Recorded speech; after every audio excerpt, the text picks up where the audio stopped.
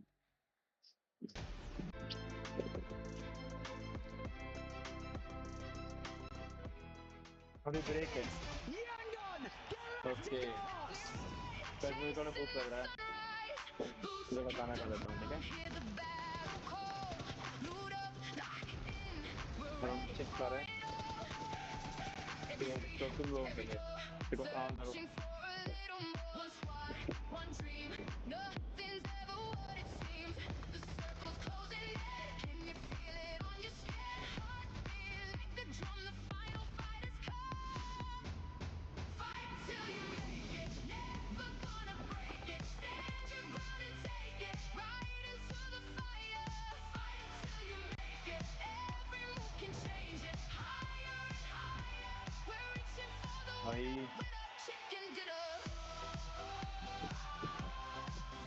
बोल रहा हूँ crazy हो रहा है.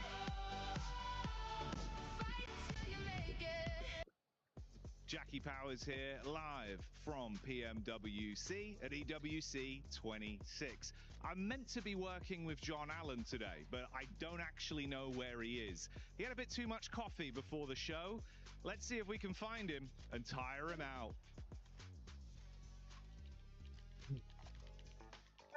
ये क्या कर रहा है?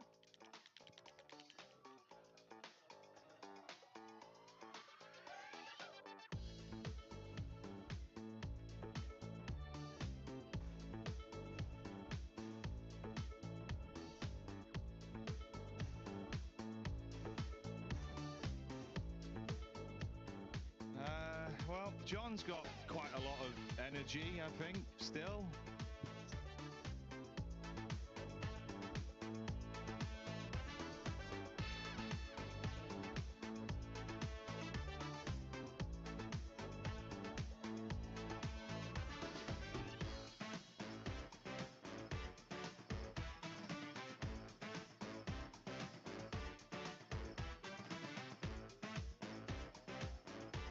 Well, it seems like John has finally tired himself out after a very busy day of activities. But here at EWC 26, PMWC is just kicking off for another day of games. Don't miss it, as it's going to be explosive. There's only one rule: just don't wake John.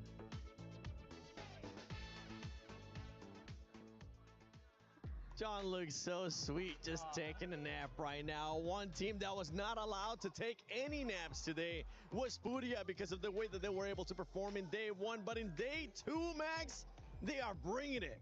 Oh, they were sleeping day one, but now they're wide awake and they're back in the fray. It's so good to see them play around heaven, maybe making sure they clear their backside and then just pushing into heaven, playing the high ground spot. And we'll have a clip later on of how they wrapped up that game properly. But Furia, it's so good to see Brazil is showing some presence here in this group. And 16 points, oh, that's going to put them way higher up on the rankings. And we're looking at the second place Orangutan with the points. Honestly, the consistency that we're seeing out of this squad is exactly what we want to see. And if they're going to continue on like this, pretty soon we're going to be saying that that squad is going to be going straight to the finals because they're creating a bit of a lead there all the way down to the team that's in 6th place. Yeah, it's looking very, very good for Orangutan to come in today with a win and then a second place.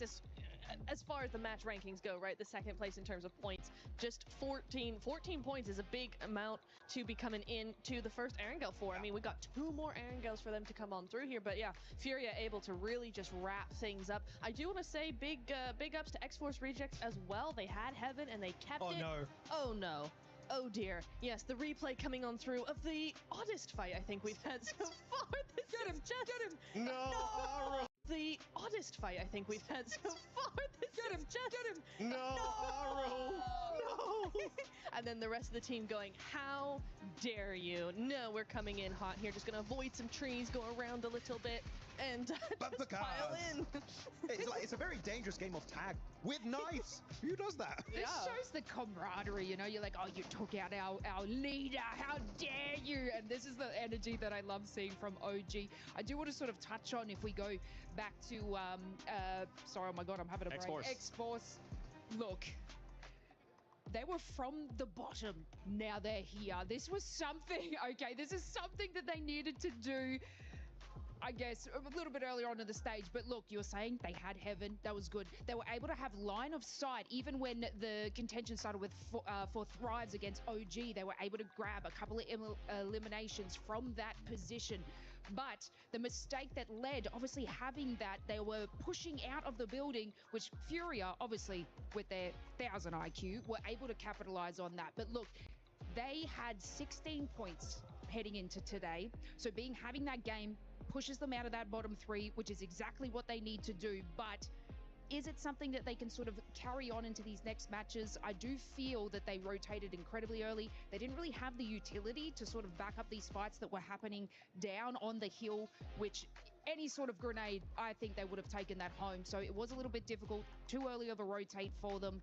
A little bit of luck mixed in between it, but hopefully we can see more of these adjustments going forward. Yeah, absolutely. I do want to jump in here though as well, as I think this is exactly the game that they were needing to now push them forward into the next couple of games. You know, if you've had kind of a rough day, you do just want to get into the top 5, have a survival game, be assured that you actually can get in there, and then you can come into the next game going, okay, we've made a top 3, we've got some decent points, there's a little bit of pressure off of our shoulders, we've reminded ourselves that we're able to actually compete at this level, and we can go on forward now. So I'm hoping for big things coming in from them. Yeah, and for X-Force, honestly, I don't agree with what people were saying in regards that they got lucky. They were able to defend it off against a lot of people. But moving on to some of the other squads, I actually know we got a clip about Furia that you've been wanting to see, Max.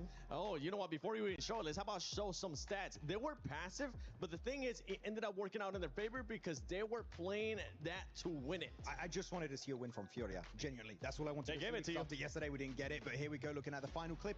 You might be thinking, oh, they're just going to go from Chiefs compound straight into the side of X-Force Reject, but no, they put themselves between the outskirt of the circle and the middle portion of the circle, meaning X-Force Reject, even the side of NGX, Orangutan are all going to be forced naturally into their position. So all you have to do, set up a very solid defense. And you do that, by the way, with an MG3, which is the best weapon to have for Mr. Silence himself, my MVP prediction of the tournament. I loved it. They now see the number of players is down to just 2. Just nailed it down, take home that win. That was literally a perfect finish in terms of execution from good old Furia. Yeah, and see, that was, I just want to touch in that. That was a great sort of overview of what I was sort of explaining. Like, they didn't need to leave that position. Furia obviously capitalized on that, which is excellent from them. But yeah, I mean, Esports Reject should have just waited. Yes, we're looking at the overall here. Orangutan now with 80 points. And that's just what I've been talking about. Like, right now with this squad, they have a 25-point lead over 6th place. Top 5 is where you want to be if you want to end up going to the finals. You could end up almost saying, because the way that they're currently playing is so consistent,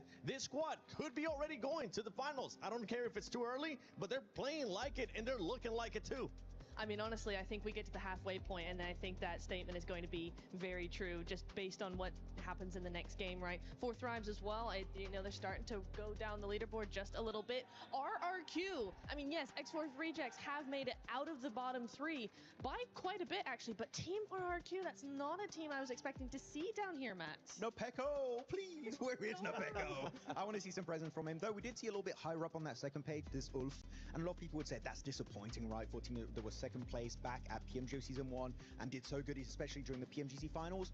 Let them cook, right? They're slow starting team. Yangtashol, right? I don't know how you say it in Turkish, but they're slow starting team. I wouldn't be too scared for them, at least as they don't make in the bottom 3. We're fine. Ulf will come back eventually in this tournament. I was going to say, I don't want to flex on my Turkish just yet, all right?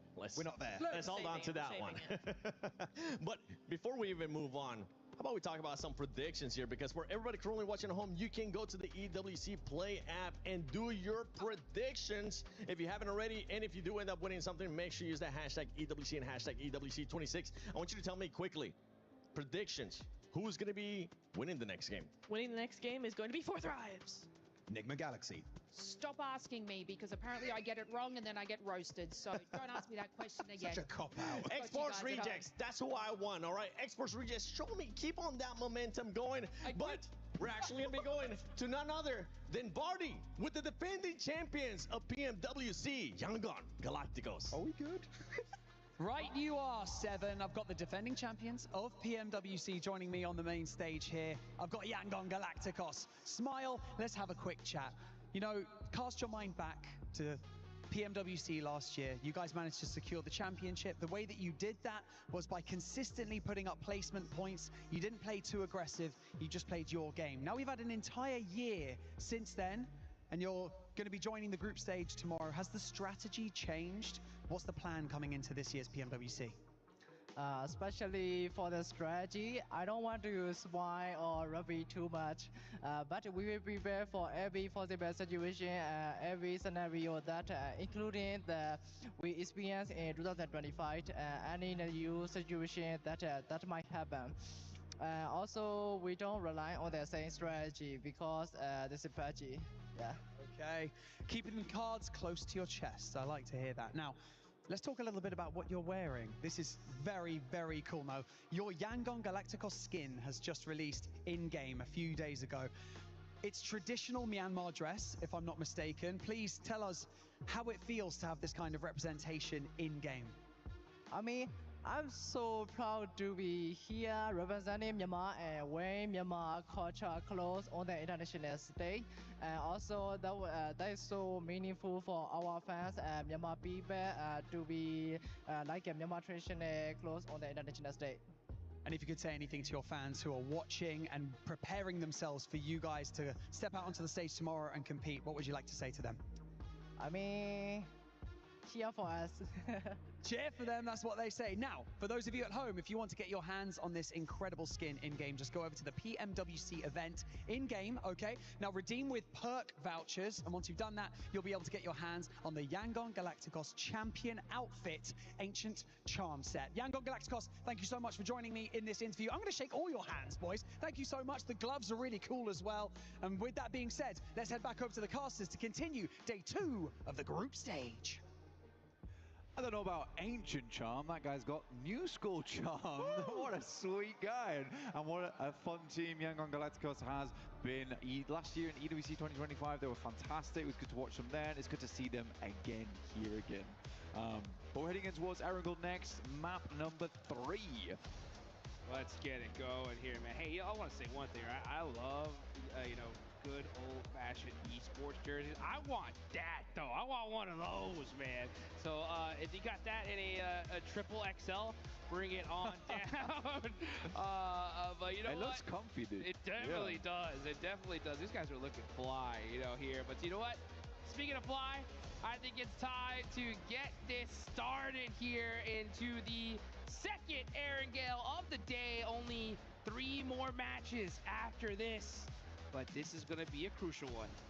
OG up to 80 points now, and it's going to be difficult to knock them out of that top 5 unless there's some incredible shifts up in the rankings as thing goes on. But honestly, I think OG, they're riding high right now. They are feeling good. I don't think anyone's going to challenge them too much. They might drop out of first place, but I'd love to see them stay up there throughout the entirety of the survival stage. And I can see Hoxie currently has taken our top player spot in number 1 with 17. Actually, Aurora top is doing a huge amount of work for them with 16.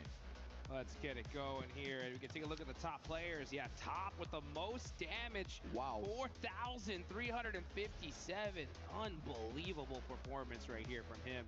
Fortunately, we don't see Aurora on top of the leaderboards here, but they're right there. They're still in 5th place, but OG already now have a nice point sponge, like you mentioned.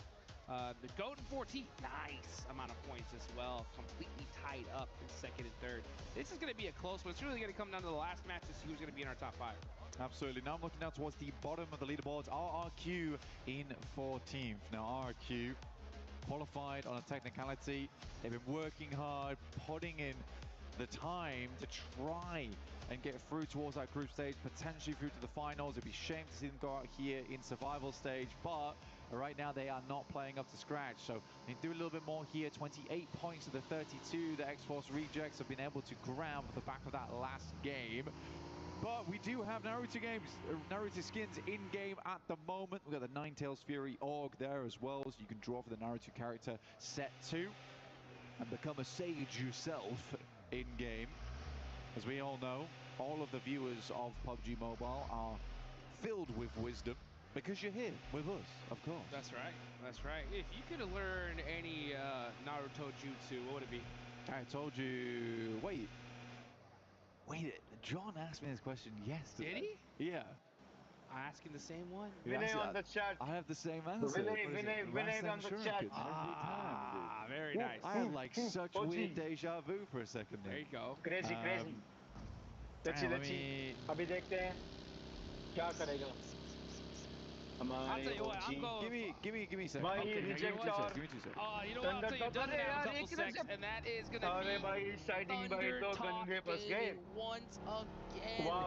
Losing players super early on. Sitting is not. और तुम लोग देख सकते हो right corner में जो table है 13 और 16 के टीम के बीच में फाइट हो रहा है.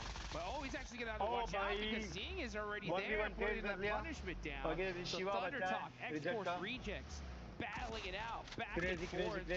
Reverb is going to get thirsted. Sitting did survive, and he looks like he is going to crawl to safety. Are you kidding me? So Thunder Talk shutting down that push from X-Force Rejects. One little mistake. Crazy, इनको देखो. Absolutely. X-Force Rejects leading 1 there. I was looking up jutsus. Okay, all right. Change your decision? No, but hey, I actually have this tattooed on my back. Dead demon consuming seal. That one is cool. Unfortunately, I wouldn't use it because I would knock myself in भाई ये तो game crazy using होने that. वाला है ये map. Maybe lock down कई your bar lunch हो so रहा no है one कि takes it, right? लगता है I have to. That's नीचे से चला right. You सकता know है what? zone. I'm going. I need a res, bro. I need a res. I need a पर res. तुम लोग Need देख a सकते हो reanimation सर्कल shoot प्लस में right हो रहा now. है. Come on, bro. I'm अभी going with पता the flying चलेगा कि Raijin, दूसरा dude. Yeah, zone that is किधर cool. रहेगा. That is big. Yeah. You can't. I think it's just too dang good. You भाई know what ये I'm her saying? रात का गेम हो Anytime you सकता है. need me, I can have you marked. क्या सोच रहे हो तुम Pow, लोग? and I'm right there. Chat. But क्या बोल रहे हो? what can I say? I mean, भाई Minato is the GOAT. crazy हो सकता है ये you match. ain't wrong. तो ये But देखो we are jumping geek down का towards बंदा Sosnovka. And we do have to talk about this. Yes. We do got to talk about this because this को is fun to watch. scout करते हुए But साथ it में is also the first सब time लोग we've हैं. actually seen it down towards ये Sosnovka. 4v4 हो सकता है. We get to watch these Unless players B का duke B. it out on day 2. Down towards the south पानी side के of the रास्ते map. के Already जाने की making their सोच cross के right बदले. now. Enigma Galaxy Oh, are ये also क्रॉस looking करे to move across और the fourth मैं drive. सोच रहा था They're just fort not camping कर रही holding होगी it. बोल के. I think they were much more concerned और with fort having a camp तो spot पीछे right चली now. गई है. They're on fort camp 69 points, which 3 पे is 69 पॉइंट के great. साथ. It is good. But we want to fort see a camp तो bit more क्वालिफाई for कर themselves. सकती है. They don't want to end up dropping out on अगर वो a लोग अच्छे खेलेंगे तो catastrophic सब turn उनके of ऊपर ही events है. coming through भाई ये towards the तो end of the crazy day. हो रहा Yeah, है I मैं mean, बोलता top हूँ. 5 is definitely the goal. More placements, the better for हाँ sure. उधर देखो सैफा को And देखो. with 69, they do have a little bit of a gap from 6th तो place. उधर से वेट कर रहा But है. with how these teams are playing, I mean, that we've seen Okay. gaps like that get shut down हमारा in KRX just a game alone. DRX की team है. Especially when you got Furia climbing up the leaderboards. They have वो तो सीधा 54. पानी के They're rotation मार रही within है. easy range और of वो Enigma प्रीमियम Galaxy. किधर जा रही है? Enigma Galaxy, as a matter of Okay, fact, they're उधर one of these एक teams bar that Havertz really का need this लेके game right here साथ में because दो things वर्कर are साथ getting वहाँ spicy एक for अच्छी sure. प्लानिंग है. Looking on over here, especially, this is a very difficult zone. We have a nice hard shift down to military. भाई ये तो बहुत अच्छा My प्लानिंग कर boys रहे have हैं. got the double hovercraft. Double Right now. hovercraft. That is actually a Double hovercraft, जैसा massive कैशर बोल रहा है. advantage on Crazy, Sosnovka. crazy. You want to keep those up as long as possible. You can sort of hide them down towards the south side if you wanted. Yeah, especially if you can go hunt down one of those welding guns. Deeper Man, that's foot, going to be so good भाई ये दोनों लोग भी for मेरे them कर here चुके towards the हैं. end. And it looks अब like अगर out of अभी 2 छोड़ेंगे ना teams that are already ये कोच in भी तो military खेलने के लिए base, तैयार है. Fourth Thrives and Enigma उनका Galaxy are dedication बताना है mighty eagle close coach to each को. other here. Crazy है. Meanwhile, KRX is going to be storming the beach here in a little while as well. So that's going to be interesting to see. A lot of teams want to take in that position there. Yeah, KRX actually heading over towards the slope, moving upwards towards Fourth Thrives' position. Ulf is yet to cross yet, just worried at the moment. There is a jump to be made for Ulf here into top 5. They want it on this game. Similarly for KRX, Furia, The Flash. You're right, Enigma Galaxy is right on that cusp at the moment. Yeah. Keep a white-knuckled grip to keep this one going. So dude, these last 3 matches coming up are going to be so insane. You know what? I'm excited. Me too, and I am just so happy that... Oh, look at this. GOAT going down. Killer Joe is out. Moxie is hurt. So X-Force Rejects do cross the bridge. They head to Novo, and they end up getting the better of GOAT. Meanwhile, look at this. They're on a glider, getting themselves a position in this next circle. Yeah, it's sad to see as well, because it's going to be Fuchsman as well as Force. Going forward, kind of players you want. There's also a crash glider here too, so it looks like GOAT was a double gliding, KRX is double hovering. Trend around the map. भाई reject को मारना पड़ेगा I think for X-Force Rejects, this was cool. I like this from them. I gotta disagree with 7 though. Last match में भी तो गंदा खेलेगा तो बाहर चले जाएगा. I mean, last match, it did feel a little bit lucky, honestly. You play Heaven, and they sort of immediately lost as soon as it moved away from Heaven. Yeah. Okay? There is... And that's okay. It's okay to get lucky sometimes. It really is. But it also feels bad when you instantly lose players running out into a singular sight line. I want to see more of it. So that right there is more promising to me than anything. And it's coming in at 8 minutes into the game. Capability to take down a squad moving in and have the wherewithal to set up in Novo. And actually get some eliminations. Yeah. Yeah. I mean, all I know is that if I get zone locked towards the end, I'm feeling lucky. That's for sure, right? But you got to still put in the work, even if that happens. This next circle does pop all the way down to military. So, yeah, now there's no question of where this zone is headed. And thank God. Yeah, thank goodness. I think we're tired of these like crazy water in the middle of island circle. You know what I'm saying? So no splits here. It's just going to be who is the best in order to get this win. Right now, obviously the center of Airstrip is pretty strong. Good place to play. You could even head over towards C block too. Not a bad spot. Worth playing going forward. KRX with the double hovercraft have a ton of capability to move in, but it seems like they may have ditched them somewhere. Oh boy. Look to see the action is starting to ring off those. Studios getting mighty close here. Geeke gonna go ahead and find a spot in military. They're gonna be holding the satellite position as well as Doxy. Oh, nice jump shot. Ragnarok though. Oh, it wasn't nice enough because Hoxie shoots him out of the air and shuts him down. Aurora trying to make the cross here versus Olaf got across a little bit earlier. They rung the bell on this one, and Aurora starts to move up. Reaper's already down. Joel trying to hit some mad shotgun shots. I don't know what he was thinking. And now top with his signature Mini 14, it's not enough as Kelsey from behind will find the shots towards him, leaving just Doc, the last player alive here for Aurora. Man, tough cross and a bad time too. Match number 3 here for the second day. Aurora in 4th place. Going out like this is going to be tough. It's going to really be those last 3 matches for Aurora if they're going to make it into the top 5. So worst case scenario for Aurora, Nick Galaxy, Flash, Udia all pop off here. You can see Maniac looking for some cheeky angles. And look at him go. He's going to be able to try and jump all the way to the top, and he does. So Maniac busting out his parkour skills, showing people this is how it's done. This is how you get up on top. And Ulf's going to have to be mighty careful. Those footsteps are pretty loud, though. Let's see if they can hear him up there. Doc's like, what the hell, man? You're making a lot of noise. Oh, man, the coach didn't look too happy. I don't know if we saw that little coach's corner. Let's see if Doc can make him smile. As Rolex is like, hey, nobody's here, right? There's no way. Nobody's here, right? Are we trigger disobeying this one? That's crazy. Oh, gets the thirst, though. And he did get shot in the back, right? Am I tripping? No, you're not. That is ballsy to stay there. Nade goes fully long. And the coach corner, no reaction. No reaction. No reaction. Nil point. That is correct. Yeah. He did get shot in the back. He did, right? Yeah, I was thinking. And my boy just stood on the stairs. Just saying, you know what? If I'm going down, this is how I'm doing it. I'm convinced I'm safe. Oh man, Yusuf getting caught out. Maniac jumped down?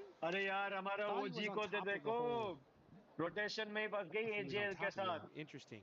All gamers अच्छी team है but 10th position पे पर फिर भी हमारे लड़कों का HP कम हो रहा है. Ulf's coming in here as well.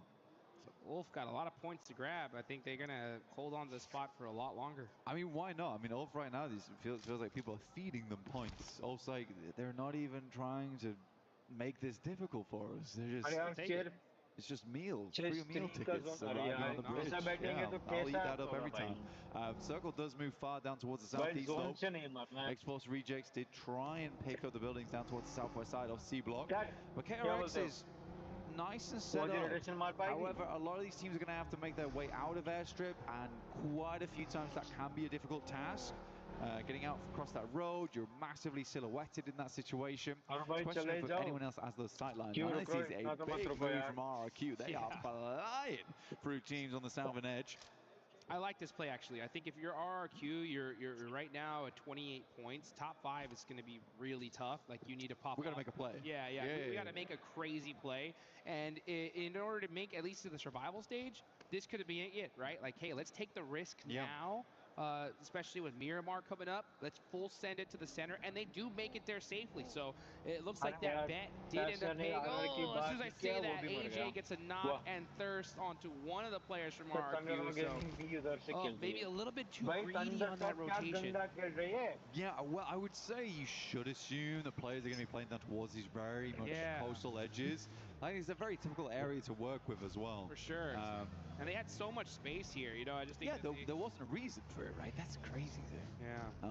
So Fortnite Talk will get themselves at least one off the back of that. A lot of teams are unwilling to move now they're inside the circle. And it also seems that there's a lot of teams unwilling to move on the outer edges too. Yeah, I mean, that's one of those mistakes you point out, right? Because it's just a pure mistake. Like, there's certain ones that you can be like, all right, it was a coin toss. They could have gone left, they could have gone right, and they just made a bad bet.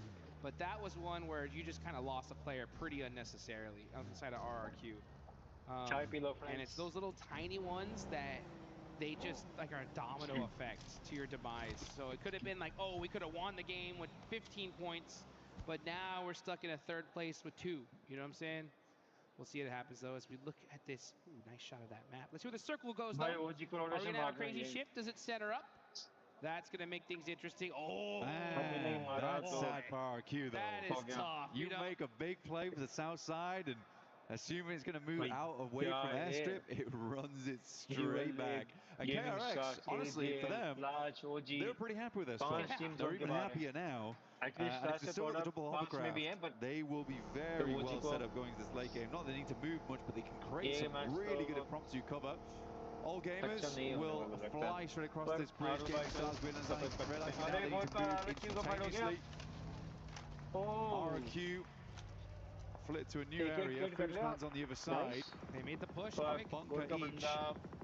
Yeah, I like it. I like it. Your RQ, the zone swapped on over. Take those bunkers, secure those spots. KRX, I believe they were holding those satellite positions with those hovercrafts, so that's a really good position, especially if the zone decides to go ahead and hard shift down south.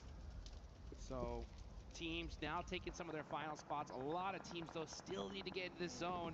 Our top of the leaderboard squad, OG, they are still way over there in blue, just barely crossing the bridge, super late. Al-Ula is in the same position on the other side as well. It's a hard, it was focused on towards 2 bridges there. They were really unwilling to move, so was all gamers, a little bit scared of it, and I know that OG likes to really analyze how they want to go forward. So if they still think a team's there, like they did yesterday on Miramar Gaming Stars, they'll try and figure out a different situation. Now they're trying to wrap on the northern edge, which I do think this is kind of interesting. They could come down from the hillside and sling into the south side of C block if they wanted to, but it's certainly an interesting one. And I think when you see all gamers flying in towards that eastern side, maybe this is the play, and it looks like to be what they're going for. Yeah, I'm standing there right now. Igor is trying to survive this one. Serpentini, oh, looks like one of his tires did get popped out. He's in trouble. Quick, getting a knock on to Aaron. AGAL, yeah, he's trying to send it to safety, but AGAL pops him out the vehicle. Wow. It's not going to be. Fury's been marshalling this northeast road for a long time. Pulling out the badge. Pulling out the buggy. The badge has been put away, apparently. Yes, it has. By the Flash here. You are playing on that eastern side as well, so they'll double back. The hillside. Again, I kind of like what OG went for, you know, just barrel down that hilltop. You out of the sightlines for quite a while until you in front of C block. It's not the craziest position, but you get a position at this stage. Yeah. It is kind of lit. Yeah, dude, the fact that you even here with all 4 players up, it definitely is going to work out. Their med situation has to be super low. Yes, they blew, good point. They blew through them just getting into here, but you know what? The fact that they are here and have such a point sponge on top is a good thing going for them for sure. क्योंकि गोद का एक ही बंदा बचा है. You know what, I want to say one thing. These next 3 matches outside of it, they're going to be so wild, right? And I'm just very, very happy that John got his rest before that. Oh, he needs that nap, dude. You'll need that nap because we're bringing the thunder going into those next few games. Flash का coach को देखो. And the talk. Okay, Alula, club to chodi. अरे यार आतंकी भाई ना को गए. The problem is the coach corner cameras is that they're shown for about 2 seconds. We realize they're very sad, and then we take them away. They're just sad or serious, dude. They're just like... I think the production should keep the coach corner cameras up for a good 15. Oh, yeah. We got to lock in with them. Good 15 seconds. Oh, I would love to see the coaches POV too, like in the middle of a fight. You know what I'm saying? Yeah. That'd be interesting. As containers Silence put some shots downrange. Hold this position. This is a tough circle, especially if it does go down south. that airfield there's not a lot of coverage in that area.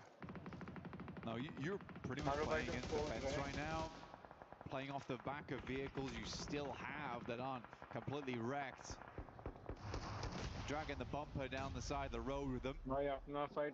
Enigma Galaxy, this is not a horrible spot to play, and they just have to be absolutely proactive. They're down towards the south side of the fence. But we're here with Furia, looking to crest into the building alongside with KRX. Can QXZ hit a nutty grenade, pops it back in the pocket though.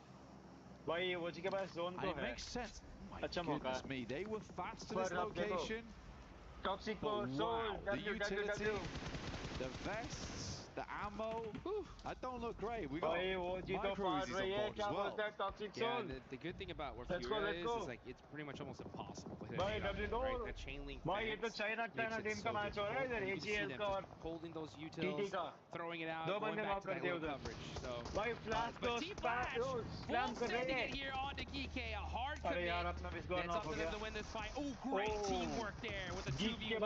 They're fully taking advantage of Geeke, catching them off guard. I don't think they really expected them to push, and if you're Geeke, it's kind of your fault there. You had to make sure that you got at least some shots onto them coming on in, but they were able to fully push this easily, and now with that bounce nade, Team Flash is pushing up little by little.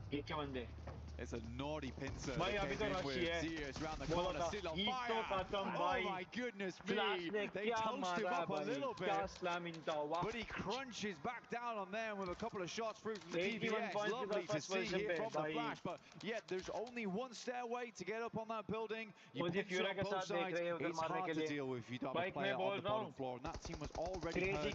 So it's a good identification from Flash, a good identification of how that building is best aggressed upon.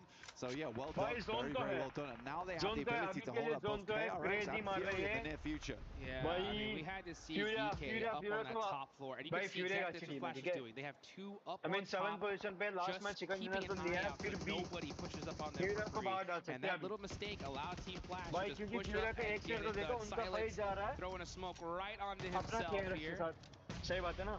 We know that was on purpose. Well, that is a nice name. He's trying to get the inside over towards. The play was knocked, but it's kind of just given away. और मैं करूंगा WATCHPARTY सब games का जो भी बाकी बचे Counter Strike, TEKKEN का भी है. This has to be a special one. करने वाला हूं मैं. But the door's closed on him. Oh dear. Crazy हो रहा है मैं बोल रहा हूं. अरे रे Furia के दो बंदे बढ़ गए. It's just up to Chief. Next zone just go on over to the wide open field. Chief barely getting outside of that Molotov range. KRX, they want this elimination. They're just scared. अभी तो चला गया भाई उसके ऊपर उसका तो उधर अच्छा कीमा बन गया उधर. Served, and that is Furia out of there, roasted to a crisp. Yeah, I mean, unfortunate for Chief. Was not the chef in that scenario, that's for sure. So now we have Enigma Galaxy down towards that southwest side. Their basic big task here is pretty much to hold everyone out coming through airstrip. There's a lot of little bits of interesting terrain. The airplanes themselves as well in the way. But this open area, so easy to dodge away from a lot of grenades. See how Wolf is able to play this one out. Get a quick replay on this one. Nice nade from XZ. Over towards, sitting, and Thundertalk. Thundertalk just can't catch a break here, man. They need to do something crazy if they want to just even get to the survival stage at this point. Top 5, so just way too far away. With only 3 matches left. Let's get into this game here. This is what's important. RQ shutting down Force Reject saying, nope, that is going to be it for you guys. But look at our leaderboards here. We got so many people in the top 9 still alive. These leaderboards are going to get crazy. Up on top, Scarface with so much lay of the land here. Throwing the nades. Not trying to get away his position. And gets the lock off the wall. He's got another though. I mean, there was a pass on the nades across the Scarface. He's up on high, he's dropping bombs. भाई 40 को भी मार दो यार आशक 2 पे. Enigma Galaxy struggling. Hold up. Fourth Rives decide they move over in the midst of all the chaos. Saves it very low. My goodness me, 40 bullets left basically. Aaron will finish off Satan. Kelsey takes a big hit here. But for all, this is a large game. 8 eliminations coming through. An almost impossible push for them that they're making happen here. They needed this one so bad. bad. 24 gets the knock on Scarface, and that is that critical angle taken away. So now they no longer have the high ground. T24 is starting to push those nades through and gets the lock. He's down to half an HP though. Gets knocked in return. Falacto is here, and he came to play. 1v1 situation. Block up close and personal with the shotgun. He's got the range. He switches to the F4. Shuts him down. Falak with 1 HP, making it happen for his team. 3 legendary players on the same location. It's Falak, Aaron, and Coops. And Coops comes out on top. Goodness me. They needed him to dunk it into the hoop here, and he's certainly done that. Looks to move away, but now has to deal with RQ, who rocks up to the location. They're on set, they're on deck, and they're looking to get themselves out of the danger zone. RQ just sweeping up the dust after that one. That was wild. So many superstars just going at it. And look at our top 3. Still in the game, with only single players alive. Next zone goes on over to the left. This thing is ping-ponging all over the place. The Flash, though, they've got an unreal spawn on this one. They just have to deal with KRX in the near future, and KRX, they are low on supplies. Team Flash has got a lovely little watch tower to make sure they aren't rocking up them too quickly, and then you're right, it is very much open space after then. Likely a circle pulls away from both WizGod and the Flash.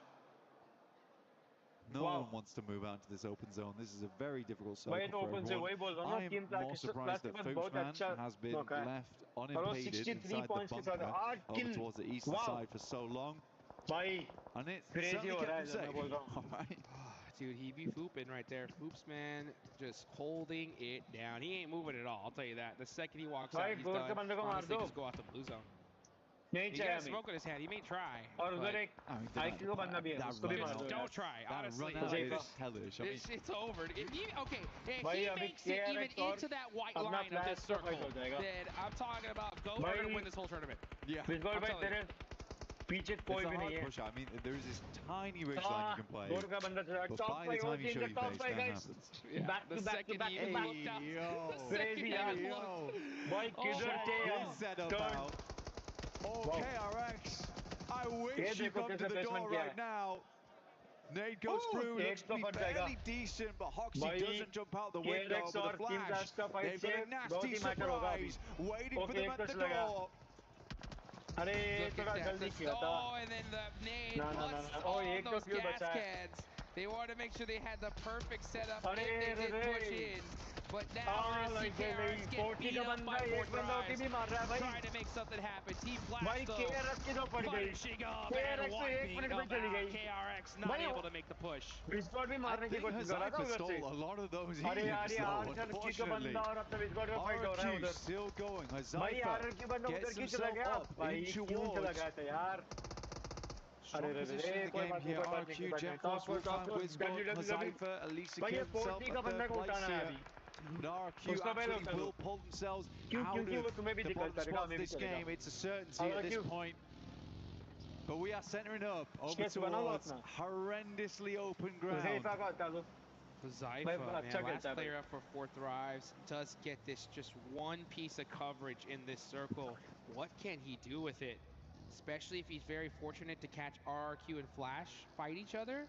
Who knows what could happen, but Flash are going to have to push on out of that position. You can see him holding that kind of satellite tower position. So get a little bit of coverage here, but there's just nothing. It is all wide open field. Everybody just hugging the edge for the little bit of coverage they have.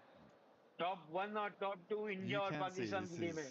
One of the most disgusting areas of the map. Gross, dude. This is straight gross. It really is. Yeah, I mean, gross is a good way to put it.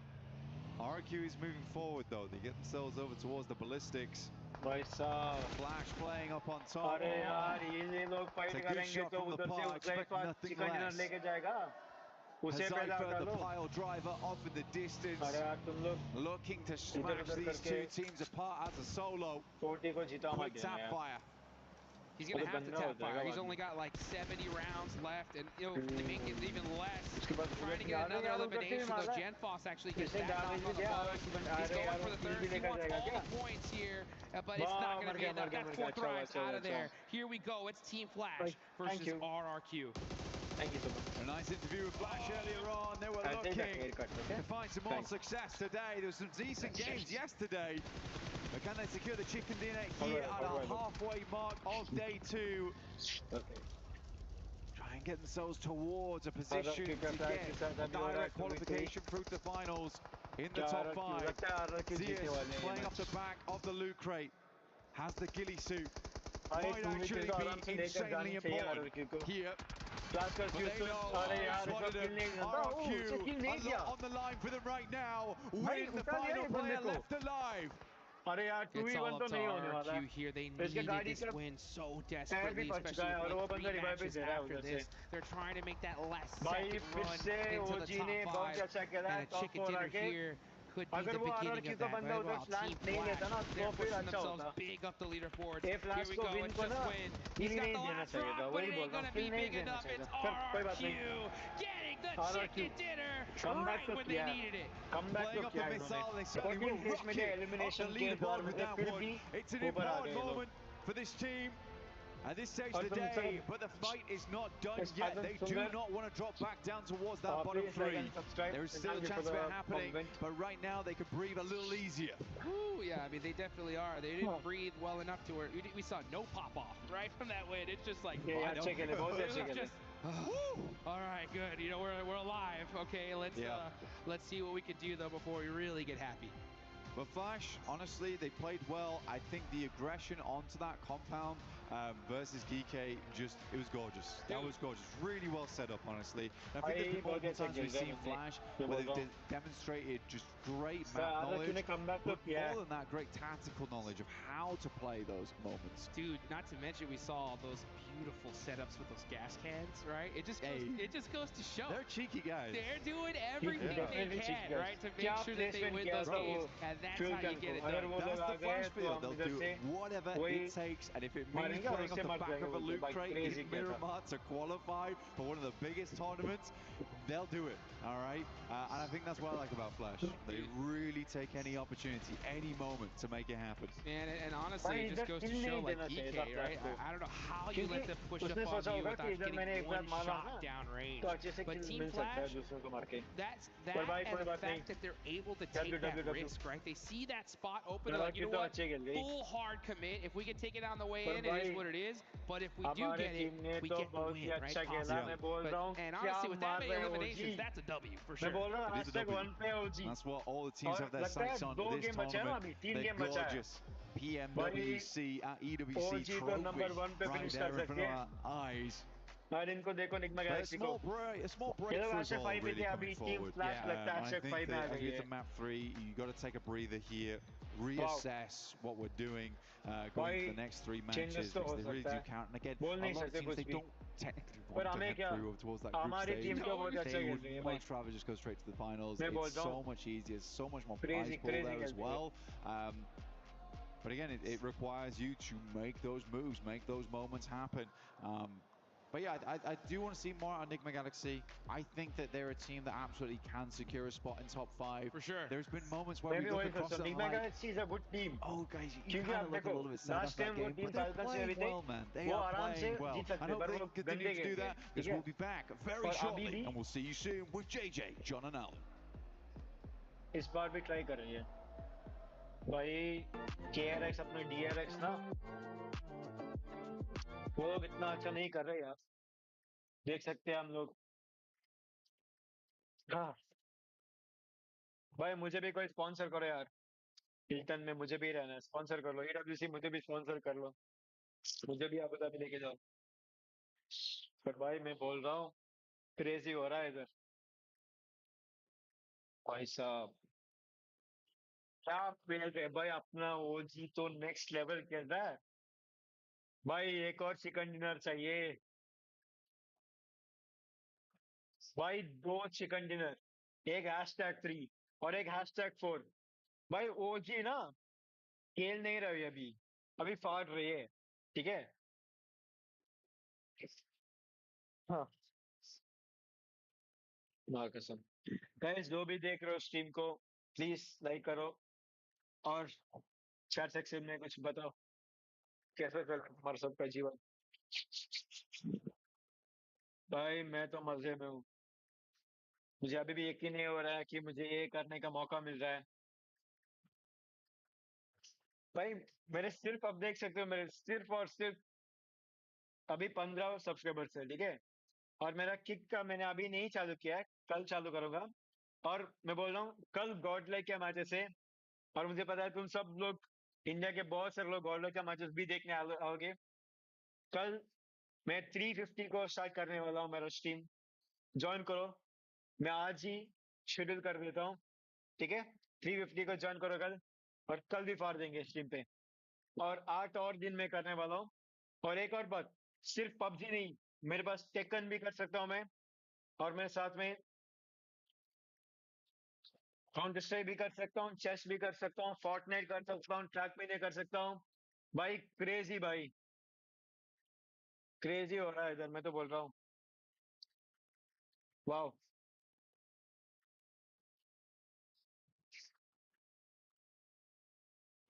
माँ कसम Aiden बोल रहे maybe I am lucky for you. Which is true. हाँ नहीं बोल रहा हूँ that is a yes I take that. Very miss भाई। भाई मैंने सोचा भी नहीं था। मैंने जेन्युइनली नहीं सोचा था इतना कम सब्सक्राइबर्स और ठीक पे 5 फॉलोअर्स होके मैं अभी ये करने वाला हूँ। आई गेस मैं एक्चुअली लकी हूँ if you know you know. पर you know what yup it's all because of hard work thank you so much. But अभी तो शुरुआत है ये और करना है। भाई ये लास्ट टाइम का था आप देख सकते हो। Young on galacticos Weibo gaming जो इस साल नहीं आए सुप ऑलर वो लोग नहीं आए इस साल। और अल्फा गेमिंग जो इस साल अरोरा गेमिंग के नाम से खेल रहे हैं। सॉरी भाई इस साल भी बहुत ही अच्छा होने वाला है। और तुम लोग देखो लास्ट टाइम ओजी फाइनल भी नहीं आई थी। और इस साल ओजी ग्रुप स्टेज में #1 पे है। और मैं ये नहीं बोल रहा हूँ कि दूसरी मैच नहीं खेल रहे दूसरी बहुत ही अच्छे खेल रहे पर ओजी लास्ट ईयर को सी के इससे डोमिनेट करके चली गई थी। और ये लास्ट ईयर का लास्ट मैच का था ठीक है। मैंने 12 मैच फाइनल्स का डे 2 का। भाई ये 15 मैच का था रेफर्स नहीं। भाई मैं बोल रहा हूँ ना मैंने सोच भी नहीं था मैं सोच रहा था कि अरोरा गेमिंग आराम से जीतने वाली है ठीक है। भाई ये पीएमजीओ इधर एक्चुअली नो व्हाट इधर अरोरा जीत गई लगता है मुझे। वही वही जीत गई थी चैंपियंस बन गई थी वही वही वही पीएमजीओ का। भाई देखो ही नहीं ये बंदे ना कोई छोटी मोटी बंदे नहीं है। ये अगर तुम अभी जो करंट प्लेयर्स है ना इसमें टॉप 5 प्लेयर्स का नाम ले लो उसमें 4 से 3 तो बंदे इसी टीम पे हैं। और इनसे जो बंदे दिख रहे हैं ना ये बंदे सब एमवीपी प्लेयर्स हैं। किधर भी जाओ एक बंदा तो इनकी टीम का रहेगा ही। और वो लेफ्ट में दिख रहा है ना बंदा अभी जो पैंट ऊपर कर रहा है भाई वो अभी का नंबर 1 प्लेयर है। मैं तो उसे ही लेता हूँ ठीक है। डॉग भी है ना नहीं बोल रहा हूँ रिफर्स भी अच्छा खेलता है। तुम लोग बोलोगे फलक भी है बट ये बंदा यही बंदा भाई टॉप टॉप पे है। कुछ भी बोलो भाई ये रिफर्स यार क्या टीम है यार। भाई इनका टीम यू नो लाइक वो ड्रीम टीम बोलता है ना ये टीम है इनका माँ कसम। और ये RRQ का था जब इन्होंने जीता था। भाई RRQ को एक्चुअली मैं जीतना था वरना वो बाहर होते ही। नो टिल देन हम लोग टेकन के मैच से वो देखेंगे ठीक है। मुझे कोई प्रॉब्लम नहीं होगा क्योंकि मुझे एक्सेस मिल चुका है ऑलरेडी। ओ भाई इधर क्या हो रहा है। अरे यार भाई साहब मैं क्यों बोल रहा हूँ मेरे को 1 मिनट दिखाता हूँ। भाई ये उल्सान है ना ये बंदा ये 2 टाइम्स चैंपियन है टेकन 8 का ठीक है। और ये बंदा अभी लोअर ब्रैकेट में चला गया है। और इसका मैच है अभी जो हारा है कासिम मेयर ओके आई गेस उसके साथ तो जीत ही सकता है ये। पर भाई फर्जीन तो जीत गया टीम फैल्कन्स का बंदा। ओ अभी देखो टीम वाइटैलिटी और टीम फैल्कन्स का बहुत अच्छा बना। क्यों? इधर देखो रैंकिंग पे देखो, फर्स्ट पे टीम फैल्कन्स है 2600 पॉइंट्स के साथ, और सेकंड पे नावी है 2250, और इधर ही पास में टीम वाइटैलिटी को देखो 2000 पॉइंट के साथ है। अगर इन्होंने फैल्कन के बंदे को बाहर फेंक दिया ना तो अच्छा, बट एक ही कैच है कि टीम वाइटैलिटी का एक ही बंदा है अभी, वही दिक्कत होगा उन्हें।